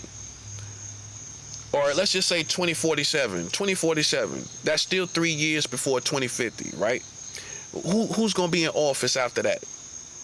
That could tear up this country, or now America's enemies now rise up against her in 2047, which could end the world less than 3 years shy of 2050, which would still put me in accuracy of this country not going on, this world not going on past 2050. Trump ain't gonna be in there no longer than 2046, which is 4 more years for all hell to break loose, to the point where we won't make it to 2050 or past 2050. That's 7 hour. Glory to Yahweh. Amen. I'm just trying to prepare y'all, man. Real talk. I'm just trying to prepare y'all. Trump might get a 3rd term from, all the, how people think, the desperation, because I don't know if y'all see it for what it is. Trump has made such a trailblazing path that no average politician can fill his shoes and do what he's doing. That's the bad part about it. The bad part about it is nobody's going to be able to fill the shoes of Trump and do what he do. So then it's going to be like a plateau. After being on a mountain, it's going to go way down to this plateau, political plateau, as far as activity, political activity, wars, response to financial things, tariffs and everything. It's going to be like this big plateau after Trump. This probably be boring. Politics probably be boring. Can you imagine? If Trump gets another 3rd term, they got to recreate the whole presidential situation to make him last long enough to protect America, which is going to be, he going to need more than another term and another term. Basically, everybody's just waiting for Trump and his level of caliber to cease before they attack America. Basically, he got to be in there to the end of the world, because once he gets out, that's when all hell gonna break loose. Because all the enemies that know Trump is gonna attack them. Why would a terrorist attack right now? A terrorist is not gonna attack right now because Trump is gonna send all hell against terrorists. A country ain't gonna attack America right now because Trump himself is gonna send all hell against whoever attacking America. So basically, everybody gonna wait him out. All his real enemies are gonna wait him out. All the enemies that want to physically attack America is gonna wait him out, right? And eventually, that time has to come. And when it does, that's when America gonna have its most dangerous and darkest time that they have ever seen in their history. That's what I personally believe. All people doing is waiting out Trump. They can't attack America right now because, militarily speaking, who would do that? It's suicide. You already see the chess moves Trump makes. He comes finding all his finding all his enemies anywhere they are in the world. Who would use their forces and manpower against Trump right now, and he gonna come and weed out all your forces? No military strategist would do that. So the better strategy is to wait him out. He ain't got number 3 more years. Technically, he gets out in 2029, right? January 20th, right? Okay, that's 2 years and some change. Trump gonna be out of office 2 years and some change if he don't get a 3rd term. That ain't a long time. Mind you, in some people's opinion, he tearing up the country. Meanwhile, while waiting for him to get out of office.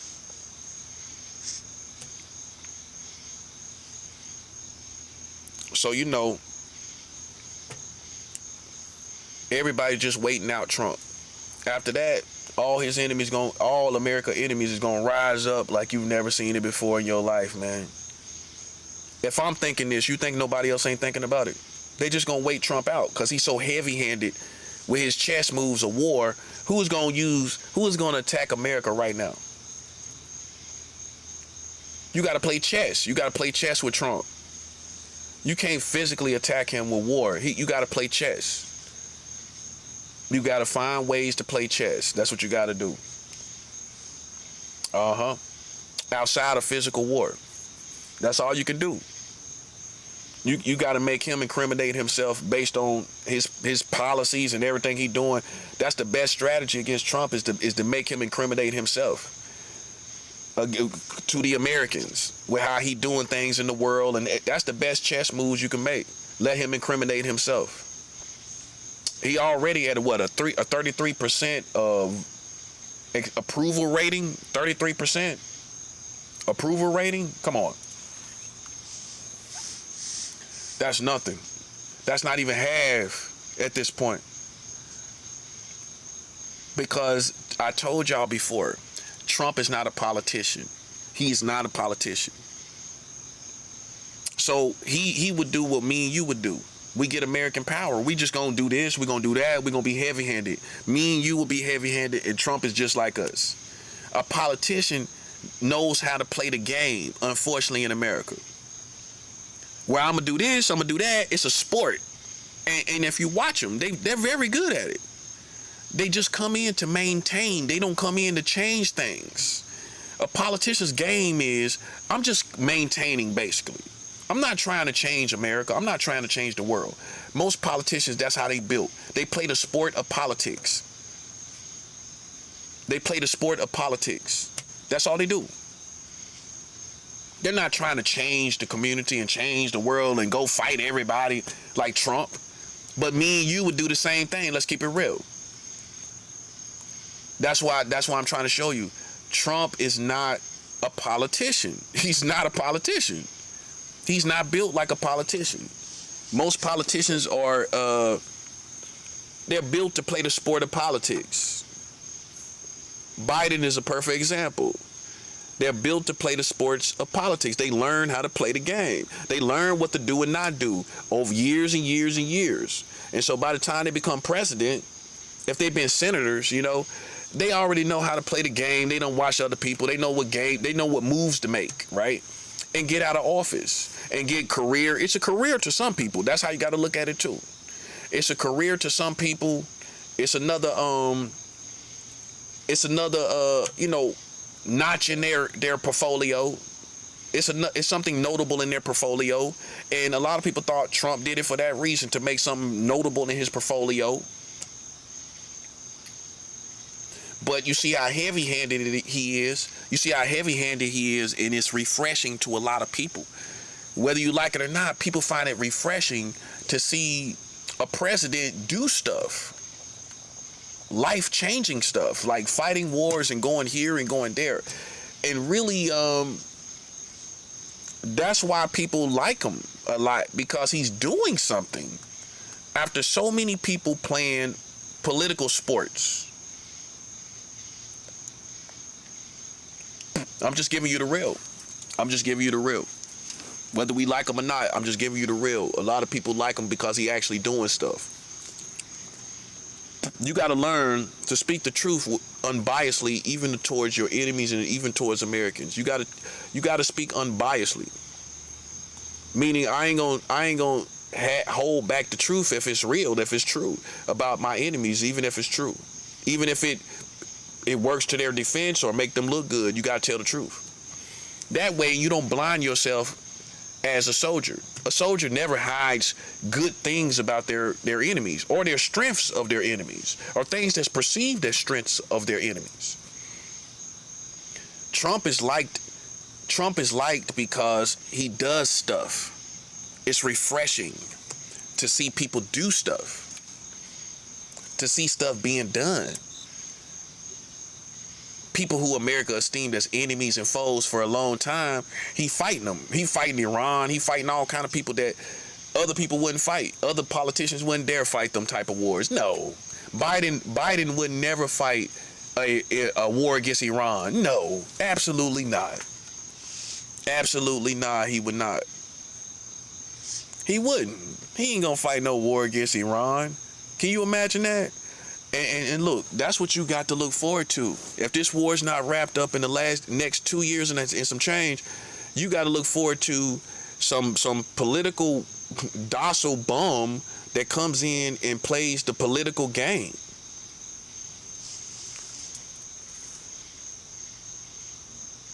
You see the trouble. The trouble is really after Trump. Long as Trump is in office, it's going to be heavy-handed blow, heavy-handed blow. No matter what you think about him, it's going to be heavy-handed blow. He going to utilize American strength over and over again. You ain't going to really see the Americans really fall off and unless Trump incriminate himself. Unless somebody get through and something detrimental happen in the middle of him being heavy-handed. That too. You know, you ain't gonna really see this stuff fall off. You ain't gonna really see it fall and crumble like that. That's why everybody's just, you know, if you in the hood and you're a righteous African, you're a righteous brother, you know, this is the time to just chill and lay back and fall back off the community and just lay low and chill. And endure this present administration. It ain't time to be all out here in the streets and all. It's a Trump administration. It's a Republican administration.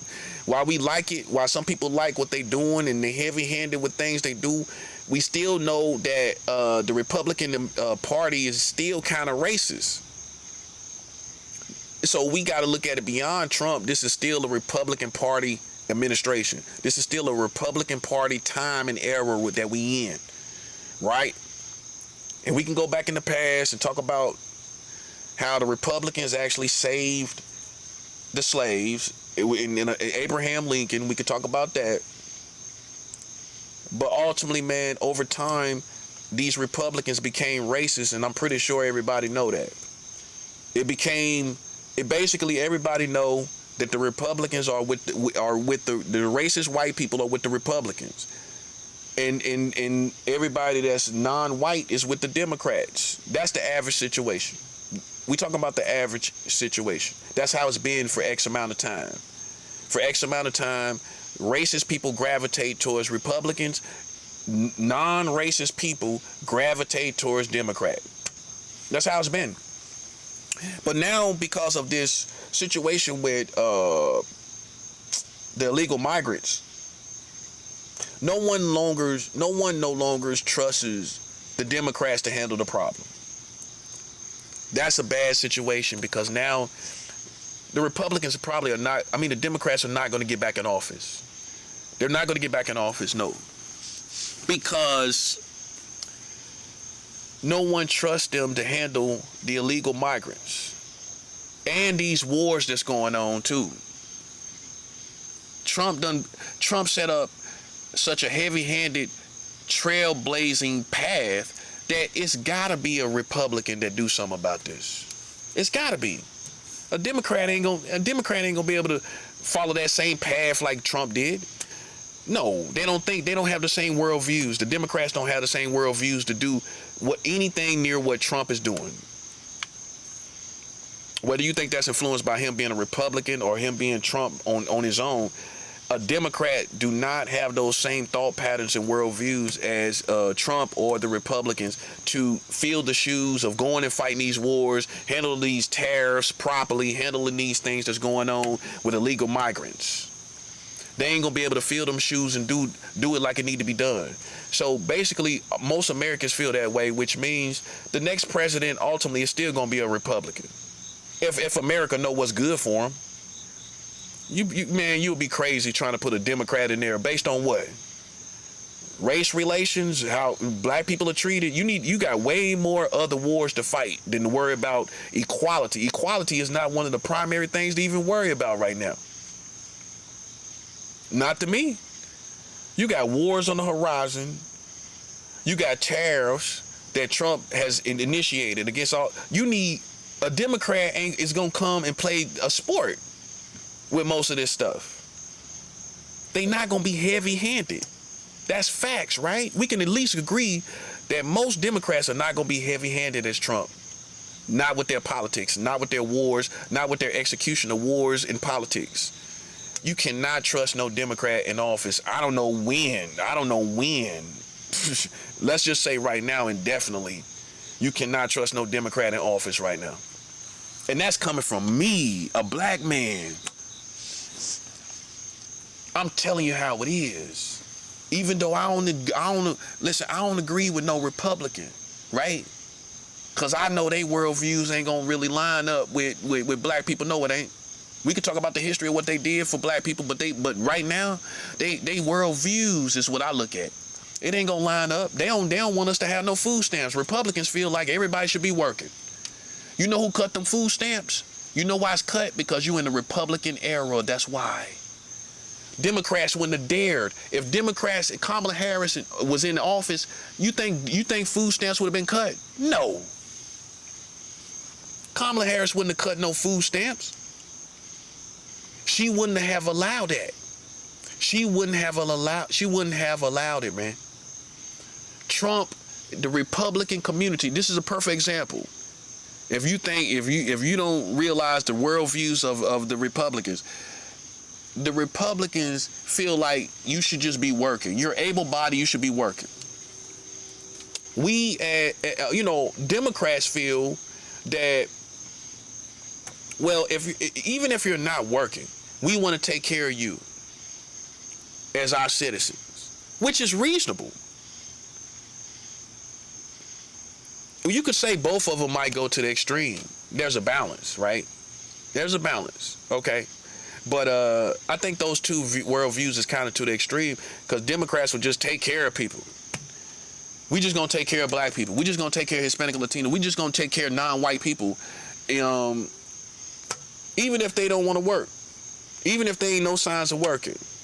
See, Republicans is the ones that cut them food stamps that felt like all these people are too able-bodied to just be getting food stamps indefinitely, and don't got no plans of working. And we know us as our people. We know we rocked like that, including me.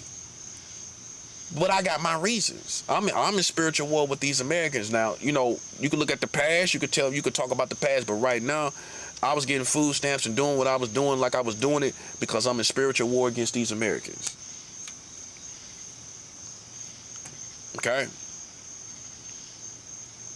Republicans want to cut the food stamps off totally.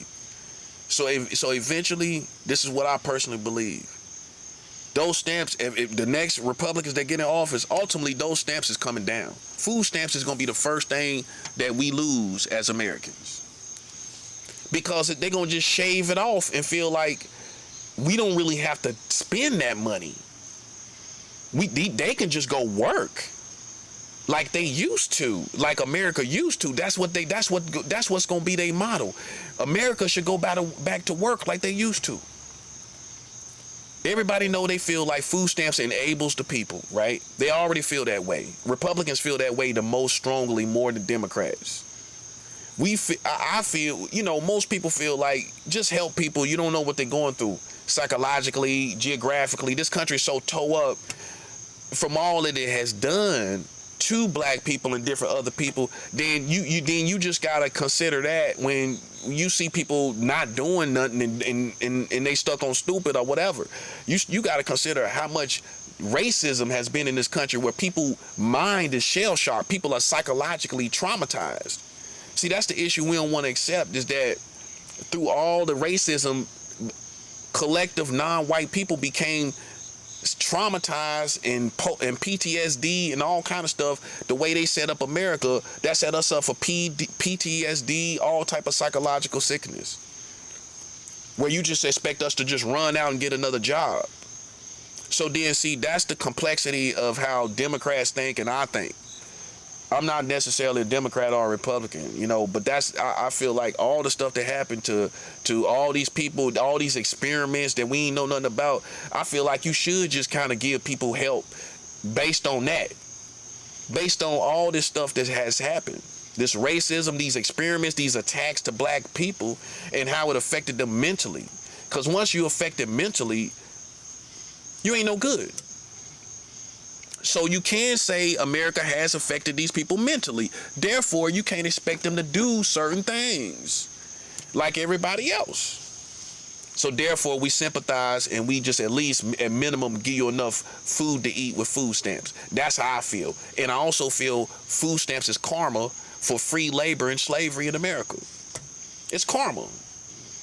Every man should be able to get paid for what he do, right? Our ancestors didn't. So food stamps is karma. In this country, it is.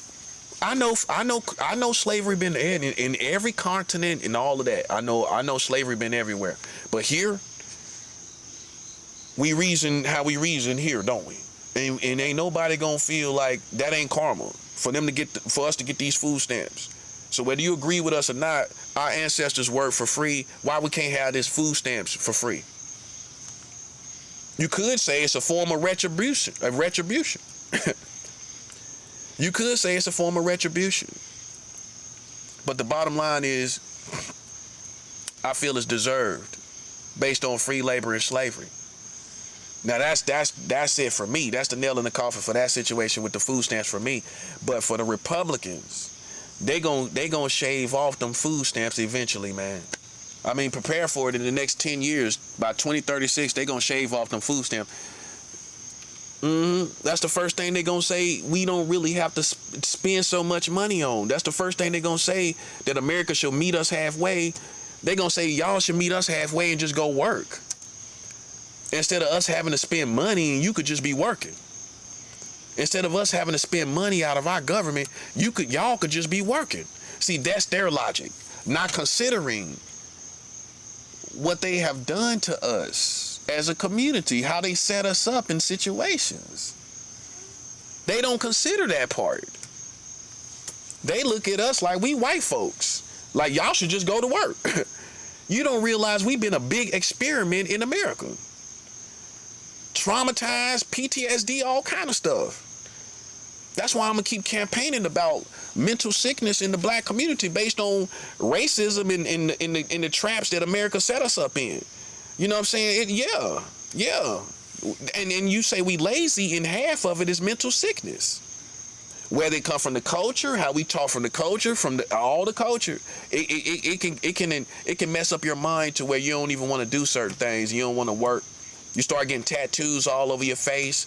That's from the culture. That's from the culture, man. So, but ultimately that trickles back, that paper trail goes back to racism, traps that they put us in. That's why they can't complain about it now, because all you're looking at is the present day product or byproduct of all these traps and racism. That's all it is. And then therefore you should sympathize to a certain degree, at least to food stamps. Now, that's real. I think that should always be in place based on racism, based on all these experiments and everything they've done. Food stamps should always be in place based on that.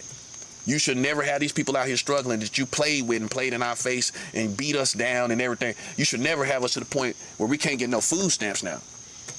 See, but somebody got to stand up and say it. Somebody got to stand up and say it, man. Yeah. But the Republicans, they going to look at it like you able-bodied. You can get up out your bed like I get up out of my bed. And you can go work like I do.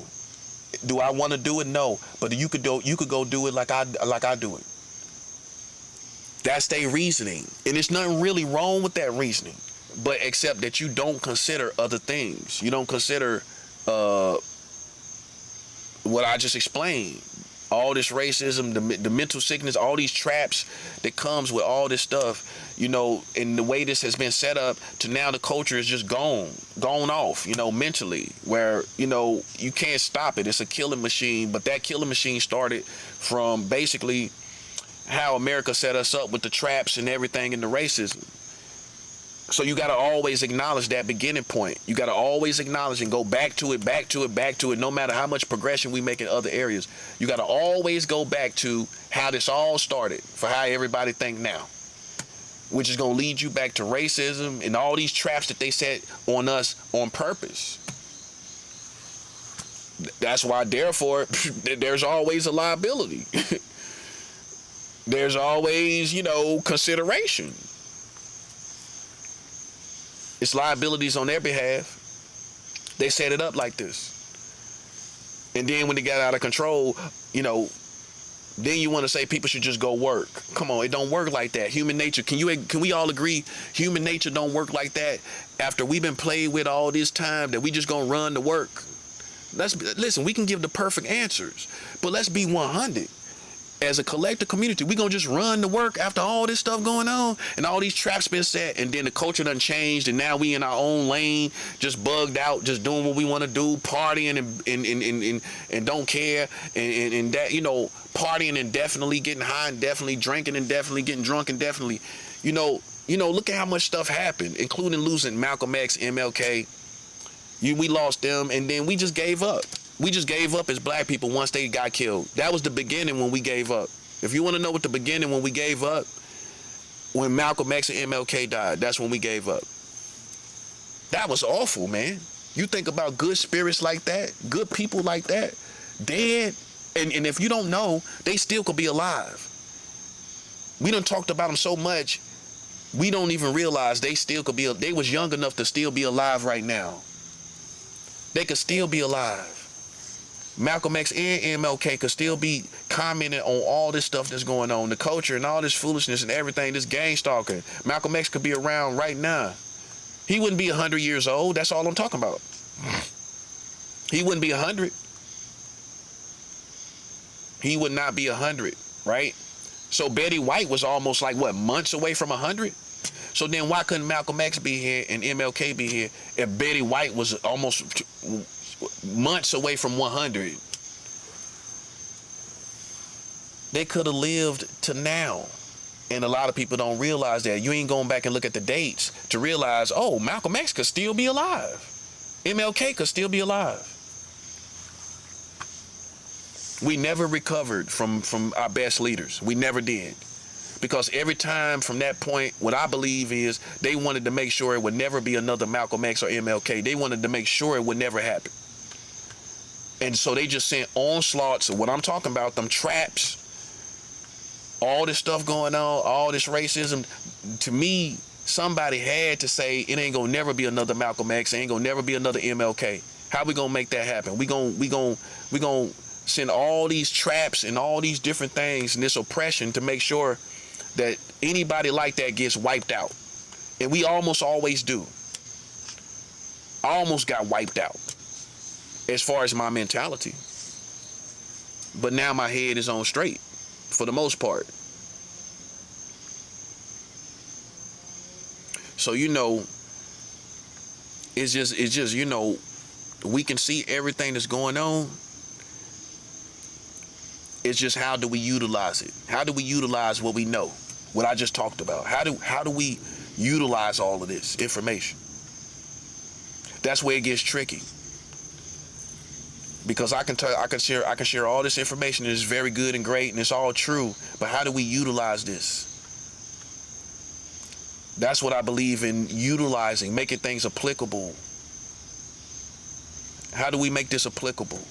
And that's where it's challenging and most challenging. Because when we look at the state of the community and we look at the government and everything that's going on with the gang stalking and them playing with God's people, it ain't gonna be no chill from God's kingdom. It's no chill over here. That's why I'm fasting like now, like I'm fasting. It's no chill because it's based on all they done to me. It's based on all the Americans allowed to happen to me. I don't live the same experience as these famous black people. I live more closely to the lives of my ancestors.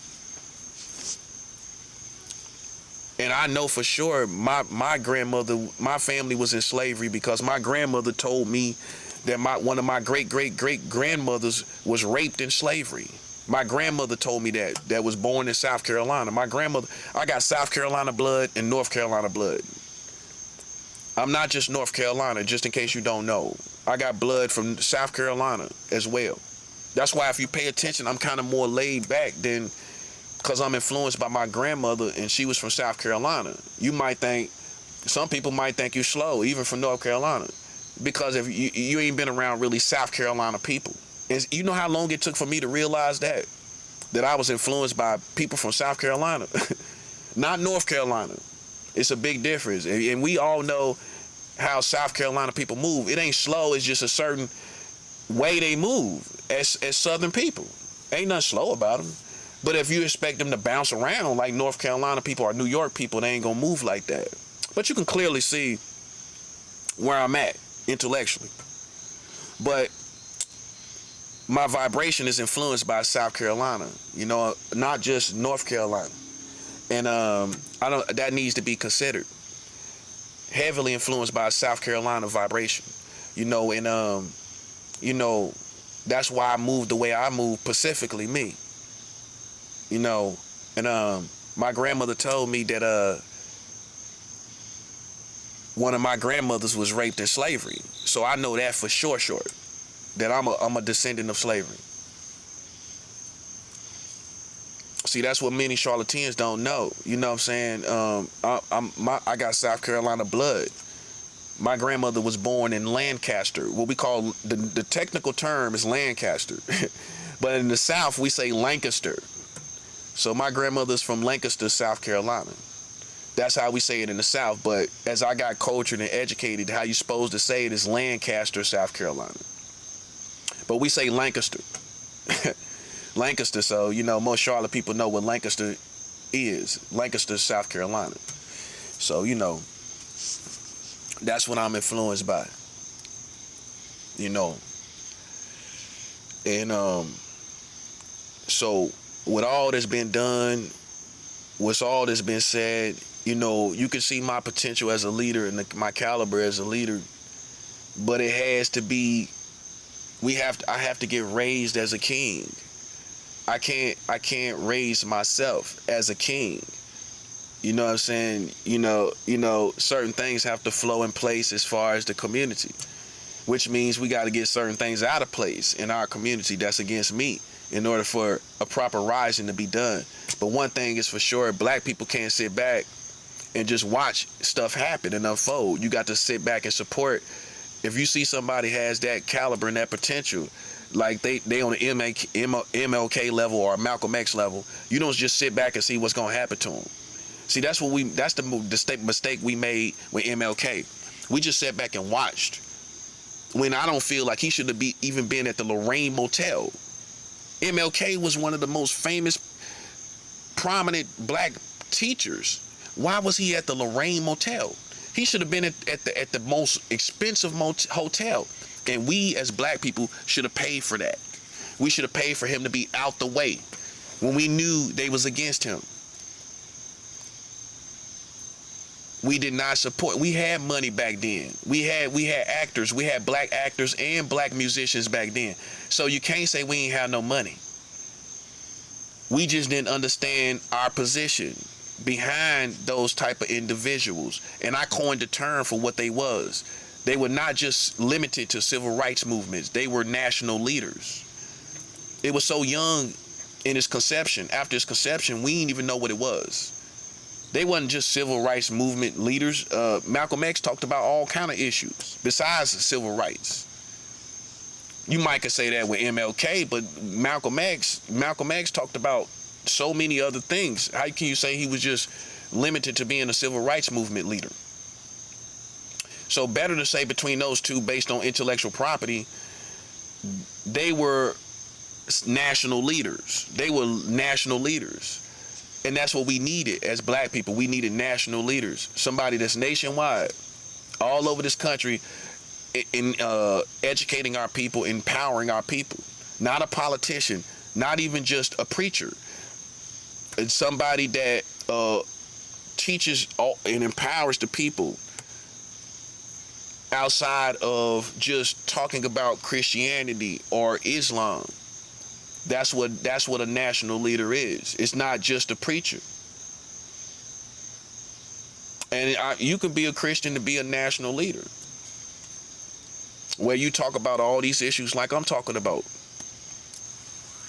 And that's what we needed.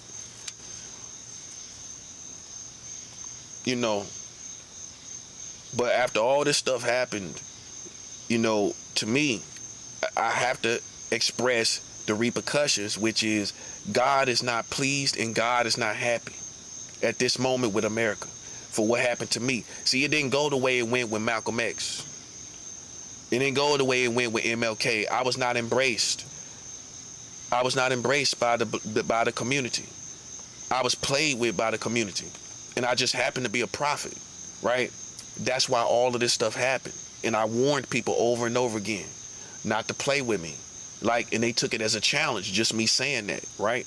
And until they seen the repercussions. Now you know I wasn't saying it as an empty threat. Now you know I wasn't saying it trying to be tough. I really warned people. That's how you know I'm not a bona fide villain. A villain ain't gonna warn you. A villain ain't gonna warn you about nothing. They gonna halfway smile when they know you're going in the wrong direction. I warned you not to play with me as Americans, and you still play with me. So I don't know how to reverse that. And even though you can see the caliber of person I am, I don't know how to reverse what's going to happen unless you meet me halfway, which is I have to have some type of money. It has to happen.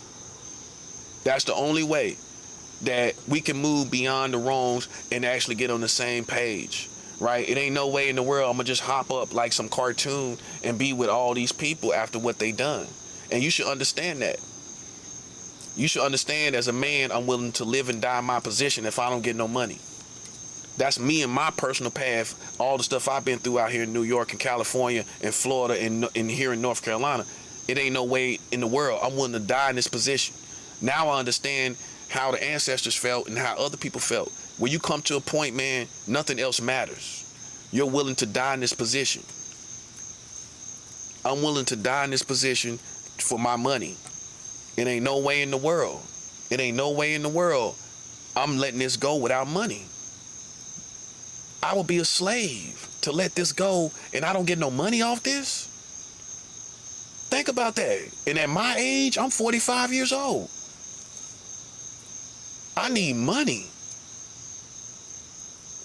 I could see if I was 16 or, even in my early 20s. Nah, I'm 45. I need money.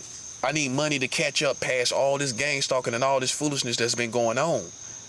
Time is money, as everybody know. Okay, so all the time I was being gang stalked, how you think I could have worked in that situation? For those who have been extremely gang stalked, you know that they will send people up to your job. They will send people up to your job, right? You think I could have worked in this situation, or it was better for me to play a spiritual warfare position like I did, and we got results as a result. We got results as a result of me playing my spiritual warfare position. So now you got to say I wasn't wrong. When you thought, oh, he should just get money, he should just be working. I know half of y'all said that, but how you feel now? See, that's why I can't really say what direction it's supposed to go maybe in a direction where we're supposed to get together, because you see what direction it's going in. Basically, I'm responding accordingly to what I'm going through, which is I play the spiritual warfare position and all of this stuff is getting handled, right? That's the lane, that's the position. It's hard to talk about building something when we at war. Make sense? So that's the dilemma. How can I talk about war? How can I talk about building when I'm at war? How can I talk about building in the same country when I'm at war? Ultimately, something has to get torn down before we build up. We can say that. Something has to be torn down before we can build up. Then we can build up a whole non-racist system. A whole non-racist system is ideal. That's why everybody should be less afraid of this being torn down, because it didn't work for you as black people anyway. If it gets reformed and rebuilt, it's going to be totally non-racist. All them racist roaches is going to scatter out of the system. I'll leave it right there, man. I'll leave it right there. But the condition of the battlefield, I think I pretty much covered it. Everybody feel like I covered it. That's in the back of my mind. Did I really cover all that's going on in the battlefield? I think so. That's the main condition is that all of this stuff that has happened has caused God to bring judgment on America. The systems are going to be shut down. That's the condition of the battlefield. Is that now moving ahead? You see how tricky it is, right? Because we can talk about all these good things, but ultimately, this is the way it's going. If I don't get money, I can't speak for everybody, but I've been through 4 states being gang stalked. If anybody got to get money, I got to. So if you look at all these people and say, well, we gang stalk all these people. I've been in 4 states with this stuff. I've been in California, New York, North Carolina, and Florida with this stuff. I got to get a bag, bro. I got to. Until then, there is no peace. No money, no peace. That's from me. That's from my position. No money, no peace. It's that simple. That's all I'm talking about. I ain't even really, to be honest with you, I'm not really focused on fighting no wars or fighting no specific people right now.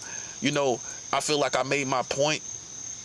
I'm all about getting my money right now from these people. Then I know I can get it. I know I can get it, right? But y'all got to support. You know what I'm saying? You got to get out of your feelings, man, about all the stuff you heard and said and everything that's been done and said and done, whether it's from me and you. Y'all got to get out of y'all feelings. You know what I'm saying? If you really see what you see about me, and you see my caliber of person, not my potential. My potential has been fulfilled. I'm an A-star general because I beat the Americans through information of them marrying children, and everybody didn't know. I'm the only person that talked about it through the whole timeline of marrying children, up until the point where Donald Trump was in office. The last time y'all passed laws to marry children, July 1st, 2019. Ain't nobody you gonna find talking about child marriage laws in July 1st, 2019 but me. I'm the only one that's gonna talk about the whole timeline. Mind you, there was child marriage laws while Malcolm X was here and MLK. They could have both talked about child marriage and defeated America as far as morality. See, I'm the only person that defeated the racist white man's value system. He know he racist. You ain't gonna beat his value system because he don't value being non-racist. He don't value being a non-racist. So you gotta find something that, even though he racist, you got to find something that he values in his value system. I did. I know he valued these white children. And I know a racist white man got a problem with America marrying children. So I beat the racist white man in his own value system. You find me somebody else who did that. Find me another person that beat white America in their own value system. They don't care about how they treat us. They don't get, so you can't beat that. Is not in his value system at all, right? So you can't beat him like that. You got to beat him. You got to find out, even beyond him being racist, what do he value as a racist white man? What does he value? And you got to beat him there. And I did it. I beat him. I know he values these children as white Americans, right? Now you see why I'm keep harping on this, because this is the Trojan horse. This is the win. This is where the bag is. This is where the Americans can't go no further is. Where I beat them in their own value system. Anybody misunderstand this? I beat them in their own value system. I know he cared about them white children. I know even though he was racist, most of these racist white Americans, much as they talk about their children, that's the main thing they talk about. America for our children, and they always talking about that. So I know for sure, for listening to him, that he cares about these children. I know he cares about these children. So I beat him in his own value system. You find me any other black man to beat him in his own value system. Malcolm X didn't do it. MLK didn't. They didn't beat them in their own value system. The racist people. I said the racist people. And MLK could have talked about child marriage while he was here. There was child marriage laws even back then. But Malcolm X took the time to out one of the Nation of Islam's leader. But he didn't take the time at the same time to find out the laws for marrying children while he was outing one of the Nation of Islam's leaders. And everybody who know the history of Malcolm X know exactly what I'm talking about when he was outing one of the leaders of the Nation of Islam for impregnating teenage girls, right? So then why Malcolm X, being a student of information, why didn't he take the time to see what the laws were concerning marrying children, where he could have defeated the Americans when he was already a healthy, robust opponent of America, why couldn't he go and look up the information on America marrying children when he was outing one of the Nation of Islam's leaders? MLK didn't do it either. So now you see that I'm beyond potential. Stop saying I got potential. This is my potential fulfilled. This is my potential fulfilled. When I'm the only person in your community that has successfully defeated the racist white man's value system. Things he actually do care about. He don't care about racism. We know that, obviously. Show me somebody else who did that. What all they said about him and all that, he don't care nothing about that. He doesn't care nothing about all that other stuff. What he did to us, the system, and how he set us up, he don't care. He knows he did that. He knows he did it. But he does care about them white children, don't he? So I'm pretty sure most of these racist white Americans will be glad, surprised to hear that their country has been marrying children this whole time. The prophet is the only one that beat these racist white Americans' value system. Now you see what I'm talking about. Now you see why they hate me. Now you see why America's against me. Instead of being one-track minded, worried about these ratchet politics of the past. We ain't on that no more. Listen, they hate me for different reasons. You got to keep up. Now they hate me because of child marriage laws and me outing this country about them marrying children. Trump don't like me because I outed him about him being in the office and he did nothing, virtually nothing about these child marriage laws, even though he didn't help to pass them.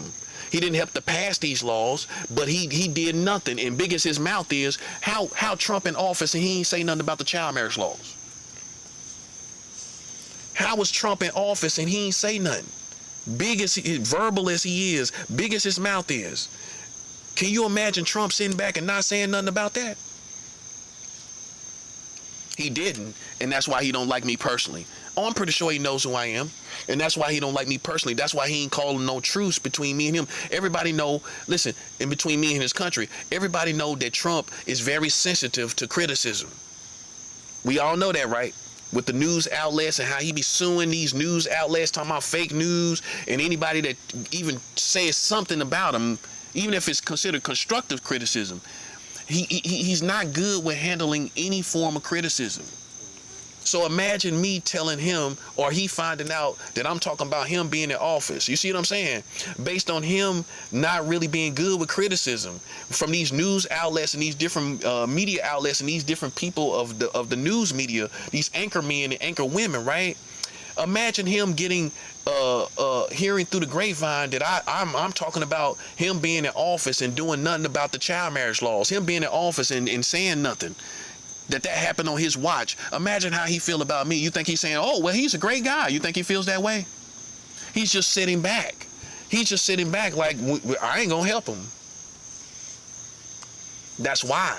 That's why. So you got to keep up with why I'm despised in this community. It's not for the initial reasons. Now it's for the reasons that I'm playing my spiritual position in spiritual warfare. That's the main foundational reason.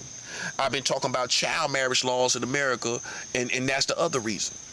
Those are the main two reasons. I'm playing my spiritual warfare position. I'm showing you how it's done on the spiritual side in the spiritual military. I'm doing that, and I'm talking about child marriage laws, America marrying children. That's why they hate me now. They hate me now because we getting spiritual manifestations. We playing our spiritual position, and and I'm talking about child marriage laws. I'm the only one that talked about the whole timeline. You ain't go find me somebody talked about the new child marriage laws passed July 1st, 2019. Why you bringing up the old videos about child marriage laws? Let's show me someone who's talking about the whole timeline of it. July 1st, 2019, new child marriage law. Show me somebody who show you the whole timeline. See, y'all didn't know how to raise up a king. That's what it was. You supposed to support indefinitely. When you hear people talking like this, you do not listen. You support. You don't make them kiss your butt. You don't make me kiss America's butt. No. You know why I'm mad. You know why I'm angry. You sidestep that and still support. That's what you're supposed to do. See, y'all made mistakes with all our leaders. You didn't know how to raise up kings. You have to support them and protect them at all costs. You're supposed to do that. All your leaders, all your musicians, you got it. Once you see they got certain caliber of intellectual property, you have to get behind them and protect them. You don't know what's going to happen to them in America. Once you see some high-ranking intellectual, high-caliber intellectual property, once you see that, you have to support, you have to get behind them. They out there on their own. I'm out here on my own.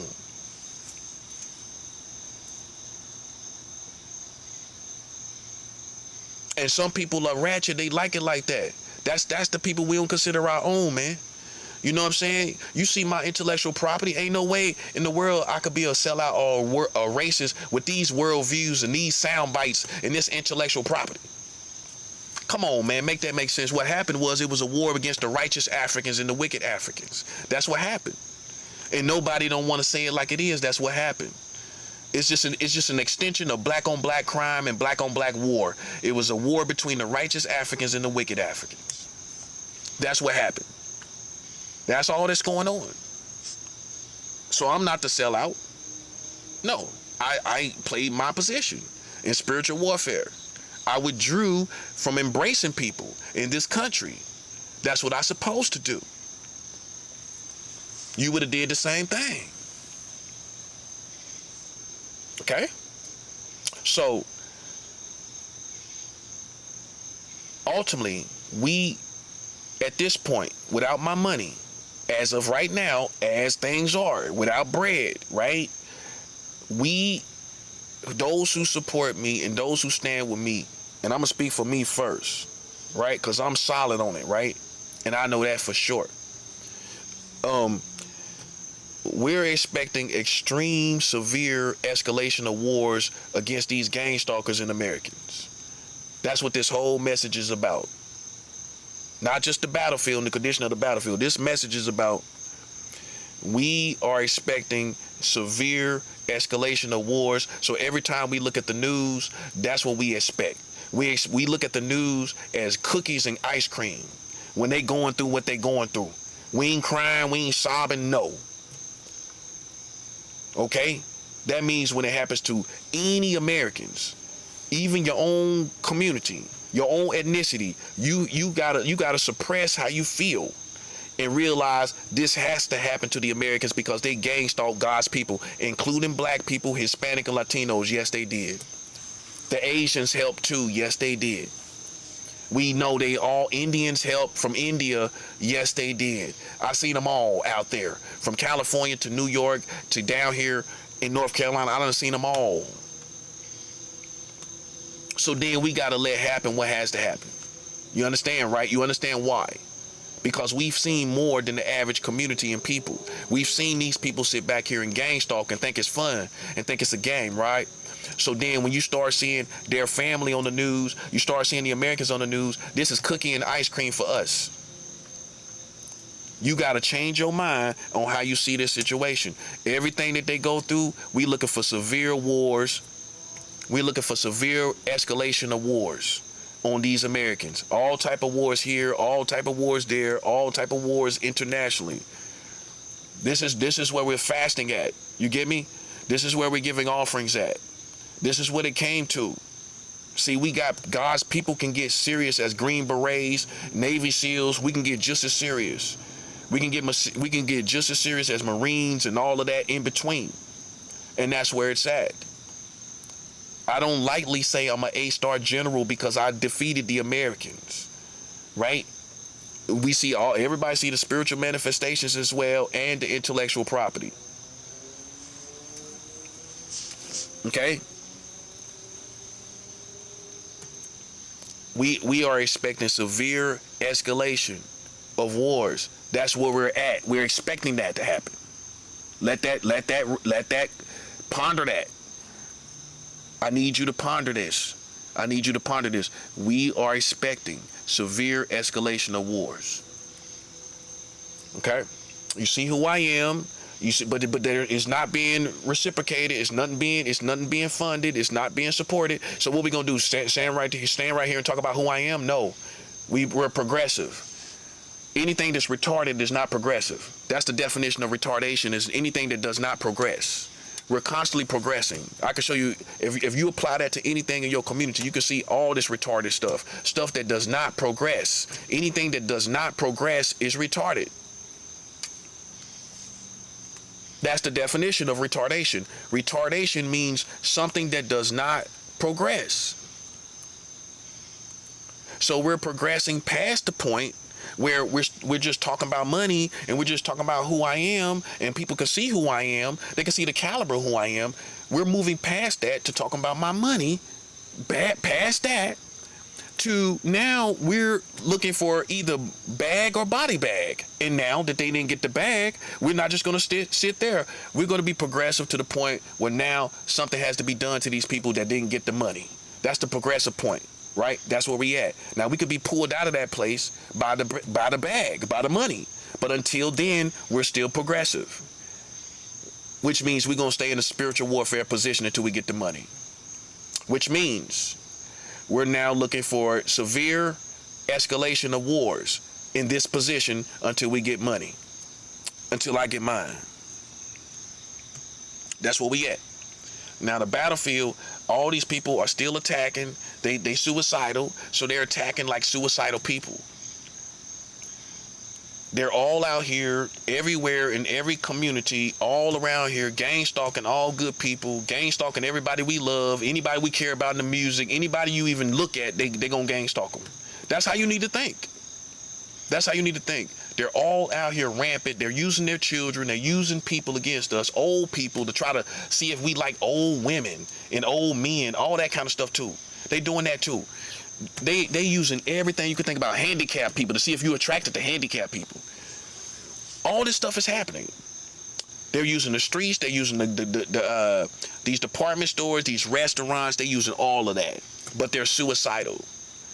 They're very suicidal. They're depressed. They regret what they did. They know they failed. You know what I'm saying? And that's where they are. But that's not going to help us. That's not going to do anything for us. That you have a sense of remorse or regret. That, you know, that's a Jedi mind trick in this situation. You know, we got to have money.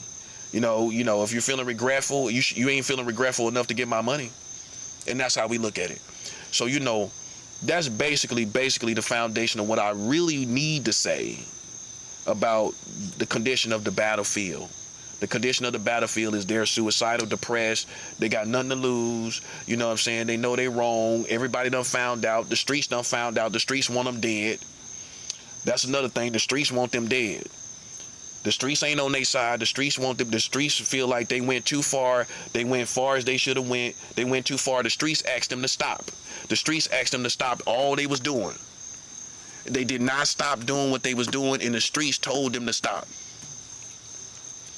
So even the streets, even the real hood, told these people to stop, and they thought they was bad, and they kept going. So now, because they kept going, the streets feel like if you would have stopped when we told you to, this wouldn't have happened. So now we want you dead for it. That's the streets. I can't do nothing about that. So they got their own situation out there now with the streets. That's what y'all need to know. That's a part of the condition of the battlefield. See, many targeted individuals and high-ranking targeted individuals, you don't even know that. I'm giving you spiritual, real information. That's real. The streets want these people dead. They messed up the whole community. Everybody, all the communities, many communities want these people dead, bro. That y'all call Illuminati or whatever y'all call these people, Freemasons or whatever. All these people involved with the gang stalking, to be safe, they want these people dead, bro. The streets want them dead. You know what I mean? And I think that's really what I wanted to say, man. The streets want these people dead. You know what I'm saying? That's the main part that needs to be understood as far as the condition of the battlefield. Yeah, the streets want them dead. I'm talking about the real ones, the killers, the steppers, the drillers, those who drill. All these people, you know, with that mentality, want them dead, and higher ups, people with money, military, you know, certain people that's agents, they want them dead, bro. They done seen everything through my situation as a prophet. They done seen everything I went through, and they want these people dead, bro. That's what it is. You know what I'm saying? And that's their own opinion. I can't change that, and I don't want to change it, because as long as they don't get my money and they play me for stupid and still playing around with my mama living, they around here now. They done came. The psychological people, all the telepaths and astral projecting people. You know, like I said, I want their civil cord to be cut. Their civil cord, that's the term. The civil cord to be cut, so they can bounce out of their body. All these astral projecting bastards all around here, mind readers and everything, using their energy. They got some kind of stuff in this community and with this American community where they can see what we thinking on a grid.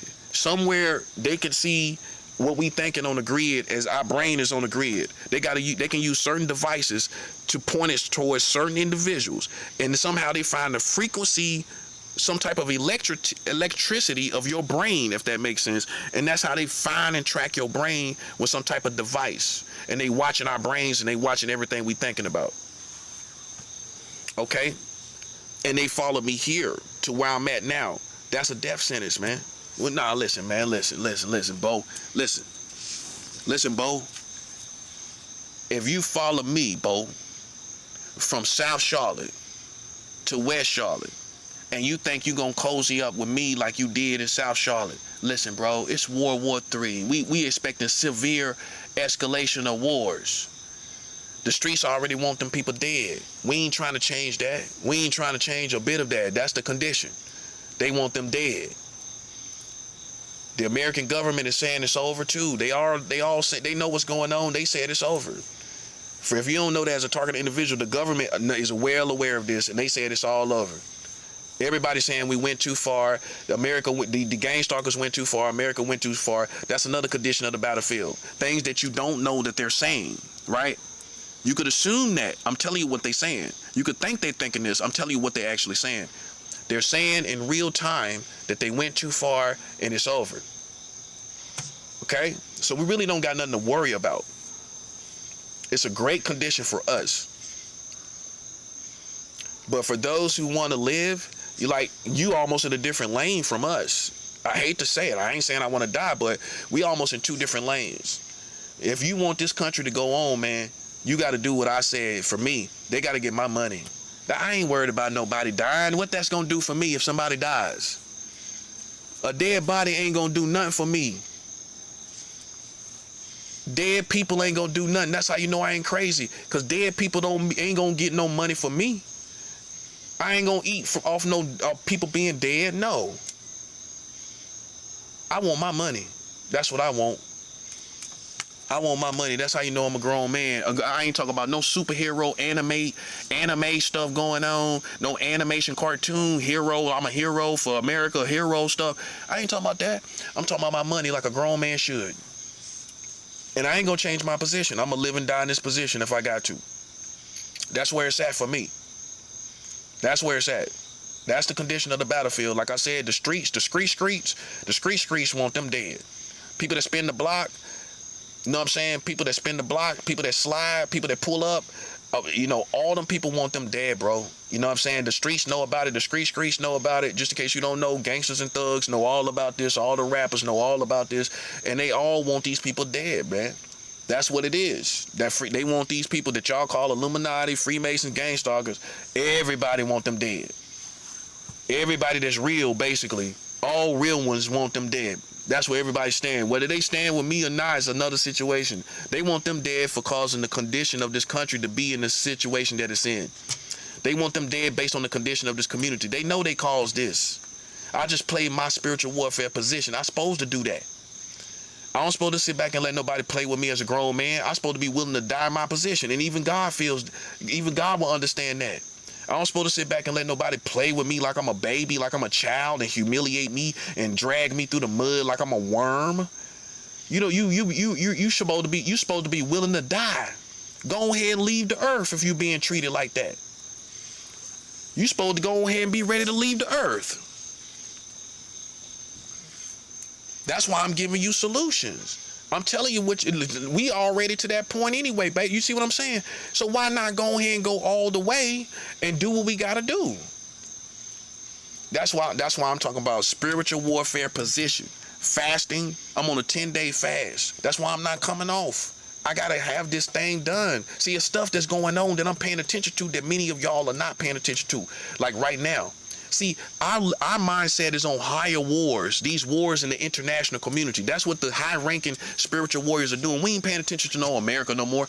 We paying attention to Iran right now more than anything else. We paying attention to these tariffs on Canada that just took effective, that was effective Wednesday of this morning, right? That's why I got to stay on the fast. Some people that looking at my fast, oh, you don't need to fast. But you ain't paying attention to all this other stuff going on. And now, I didn't even know that. I didn't even know this tariff situation was going on with Canada. Now I see why God got me fasting. Because we trying to cause escalation of wars, severe escalation of wars. Playtime is over. This is the top elite. Like Green Beret, Navy SEAL, Marines. That's what we talking about here. The best of the best, the most dangerous soldiers. That's what we are. We the most dangerous soldiers. We are expecting, and when you play with the most dangerous soldiers, why ain't gonna get the most dangerous byproducts and most dangerous wars, most dangerous things and attributes, the most dangerous things happen to you? Listen, how it ain't gonna happen? We want severe escalation of wars. That's what we want. I already showed you how you got to come out of the white American Christian experience. Not saying you ain't got no white Christian brothers and sisters. We love them, but we cannot live according to the era that was created, era teaching that was created based on white American experience ignorantly.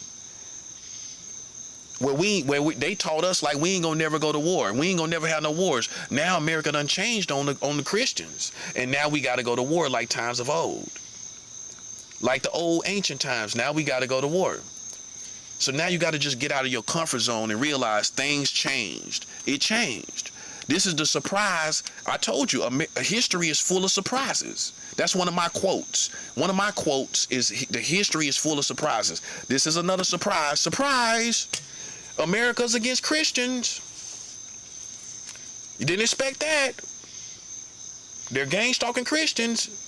They couldn't tell all of America, because if they told all of America that they was gang stalking Christians, America would have been on our side. They would have defeated them. They had to bring up people like me with a rugged background and all this stuff. They had to put me in the mix and act like I was the only one, because I became the poster boy for all this stuff. Meanwhile, they hated me the most, right? So that's why they wanted me dead the most, and they put their efforts towards me the most. Makes sense? But meanwhile, they was gang stalking all these other Christians. Why they just put me in this arena because I was the strongest and I had all this intellectual property and I'm talking like this on videos. So that's why they set this all up around me to make it look like it's entertainment and it's a fight and it's a cool fight and all of that. Meanwhile, they gang stalking all these Christians. That's it. You know how long it took me to figure out this? They gang stalking all these Christians. Pay attention. Go look what Christians talking about, monitoring spirits. That's the main thing Christians talking about with these gang stalkers. Monitoring spirits. Christians talking about gang stalkers and all of that. How can we all be talking about this and it's not true? That ain't no mental sickness. How we gonna form it and be talking about the same thing with the same form? With the same form now. Mental sickness don't got the same form with how they verbalize and articulate things. No, ain't nobody talking about the same thing. Oh, what? People following you around? Nah, we too descriptive. Everybody's talking about the same description. It's too precise of a description of the same things. It is gang stalking going on. And it's the Illuminati and it's the Freemasons. One of the two, whoever it is, that's between them two. These other secret societies might be involved too. This is why, man. This is why you see how it lined up. They wind up gang stalking a prophet and it all ended. All the stuff they've been doing over the years to these people. They played with a prophet and I stood up and I used my spiritual weapons. That's why y'all can't stand in the way of me to get this done. They thought they was just going to be able to kill me and get it over with and wash their hands and do a little dance. Wash their hands and do a little dance. God had other plans. God had other plans. They thought they was going to wash their hands and do a little dance, and God had other plans. You see how that rhymes? Look, man, let me tell you something. They not getting away with this. They're not getting away with it. What we gonna do, what's gonna be done, is we gonna play a spiritual position of fasting and giving offerings while for these wars to escalate and for these systems to be shut down in America specifically. We want America more than anywhere else. I do, at least me. I want America more than anyone else. But we going about it by spiritual means. We fasting, we giving offerings, and we want these systems to be shut down. We want, yes, it came to this. This is after years and years of being played with. We start molding our own spiritual war. That's what happened. Now, if you think this started yesterday, you're gonna think I'm crazy. You're listening to a person that has been going through this for years. For years now. That's why we own it like we own it. And so we want severe escalation of wars. We want severe escalation of wars. Indefinitely. And we're going about it all by spiritual means. So for God's true people, salute. Over and out.